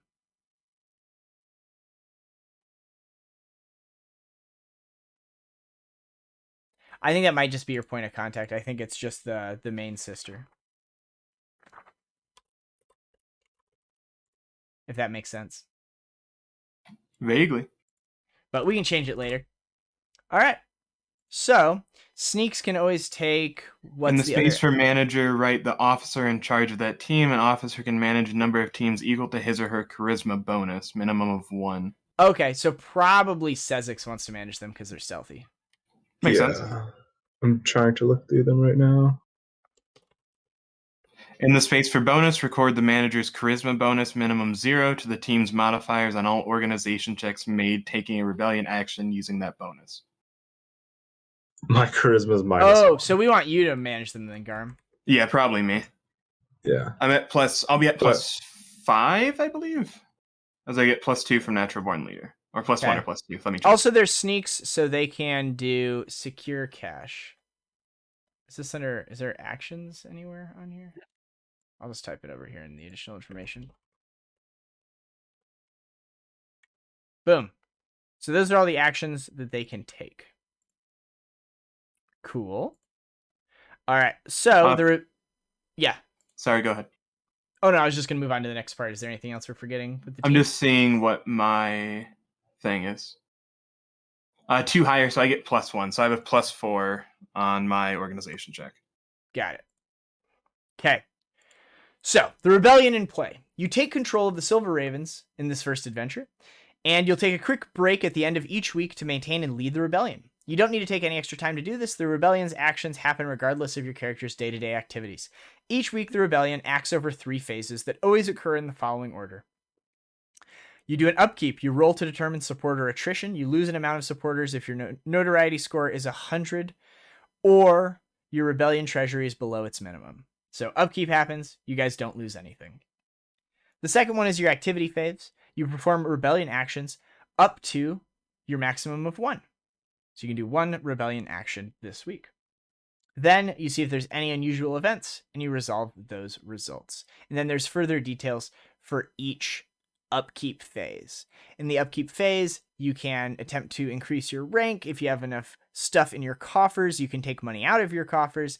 Yada, yada, yada. During the activity phase, you can shuffle people around. You can dismiss teams. You can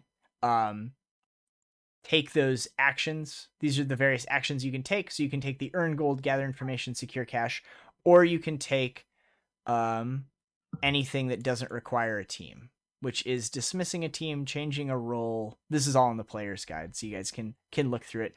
There's basically a bunch of different stuff you can do. But yeah. Okay. This is just something that's going to happen in the background. If you guys don't want to deal with it, we can certainly just have it take place in the background of... I don't think we count for supporter count. Okay. Otherwise, we'd already be at rank 2. Yeah, that's what I was. You don't have any supporters as far as I was concerned. Or do you have some? Well, the number is 10 on your thing. Membership is 10. Supporters are 0. Okay. Never mind. I got those backwards. Yep. And I'll share this sheet with you guys in the Discord. Okay. But yeah. So there you go. You've got your thing established. Okay, not counting the actual members of the Silver Ravens. Yeah, it's just the people out in the fucking world. Yeah. Yep. So we could. How are we gonna increase that a lot though with secrecy? This just seems a little weird. Well, that's just your focus. You do the other things. Well, yeah, we're just being sneaky about it. Out. So we're hosting underground events and inviting specific people and doing that kind of shit. Yeah. Or for example, we became friends with Hemet Hayes, so we could talk to him, and if he was interested, we could seek his patronage or things like that. True. So we can go to rich folks and try and get money and things like that, and they can just support it without having to get their hands dirty, more or less. Mm-hmm. Yes. Very good. So there's various events that are going to play out as we go through this. There's also missions that are going to be suggested by Laria and Rexus as you guys progress on. Things about hey, let's investigate this other organization that I told you about before. What about the Order of the Torrent? What about this other secret order? What about the Melanian clerics? Yada yada yada. Those things will come up as time advances. But for now, this first week, you guys can effectively do what you will, and you can pick one of your actions, and we can go through this first phase, and then we can get back to the adventure. So what action do you guys want to do for this week? Recruiting supporters is a security check that costs us 10 gold. I would make a loyalty check, DC 11. If we succeed, we gain 2d6 plus recruiters. So just 2d6 supporters. If you roll a natural 1, you don't automatically fail, but your notoriety increases by 1d6. I need to find the actions tab. What page are you on for the actions? 28. 27. Okay. I got you. There you go. You guys are on week 1.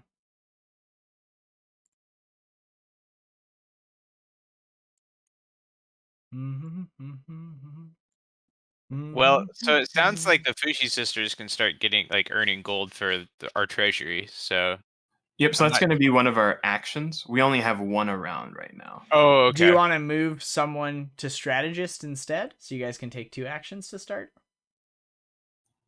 Yeah, maybe we put Tommy on strategist for now, and then when we hit level 2... Yeah, that works.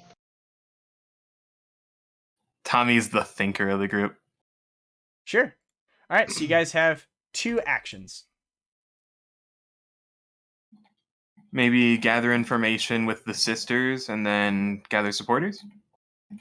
Gather information is a secrecy check. And then we'd get a bit of information about something. Sure.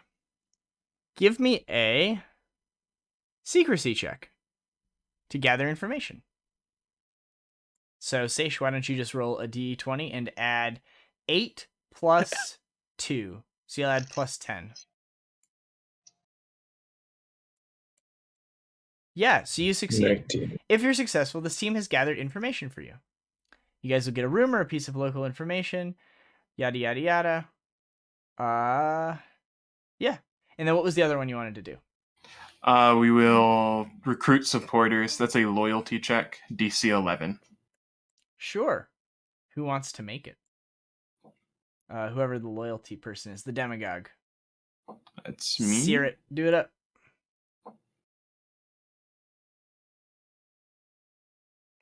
Crushing it. Increase the relevant supporters by 2d6 plus any bonuses granted by recruiter officers. So you get... I'll be out sharing the word. Yeah, so you get 8 supporters. And it'll cost us 10 gold. We'll take that out of Party Pod if you can, please. It's not out of the treasury? We'll just have to put 10 gold back into the treasury. Oh, can you add stuff to the treasury? During the upkeep phase. Oh. So... Imagine we could add money to the treasury whenever. Oh, yeah. So I'll just take it out of the party gold and just leave the 10 that's in there. Thank you. Okay, so let me go to party sheet. You said we used gather information? Yes. How? Because we have sneaks. Yeah, gather information doesn't have sneaks. They're special ones that also have the earn gold and gather information abilities. Okay, there we go. That was their special thing. They're unique team. I blanked that entire part of the conversation. Let me share this guy. Whoops. I'll do this on the other screen. But I will copy this link and I will change it to where you guys can edit it. Boom. And I'll copy that and I will post it and I will pin it in our Hell's Rebels channel. Sounds good. So let me pin that guy up there. Boom. And then, yeah, you guys now are free to kind of explore the city at your own peril. It is a little after 3, so it's about our stopping point anyway. We've got our rebellion shut up. You guys have done your first week. We'll see the fallout of that in the next session, and you guys are level 2. So you guys can go ahead and level up, and we'll just go ahead and end there, I think, for the week, and then we'll pick it up next week. Assuming... Sick. So next Saturday is going to be the 18th. With holidays and stuff, does that work for you guys? Not for me. Okay, so we will not. I will be driving back that day. Valid. Yeah. So I imagine we won't play the 18th through the 25th. Do you guys want to play January 1st? That's New Year's Day. Yeah, that's noon on New Year's Day. So you might be super hungover. I won't be. I will not be. I will not be. I might be in Pullman, but that being said, I can just like be right next to Walter and probably be able to play. Yeah. Still. Okay. So we will tentatively Thank you, set our Mark. next session for The first. January January 1st 1st. of the next year. And you guys are level 2, so I'll leave the server up. But yeah, we'll go Sweet. ahead and stop there for the day. So good shit, guys. Yeah, Good game, boys.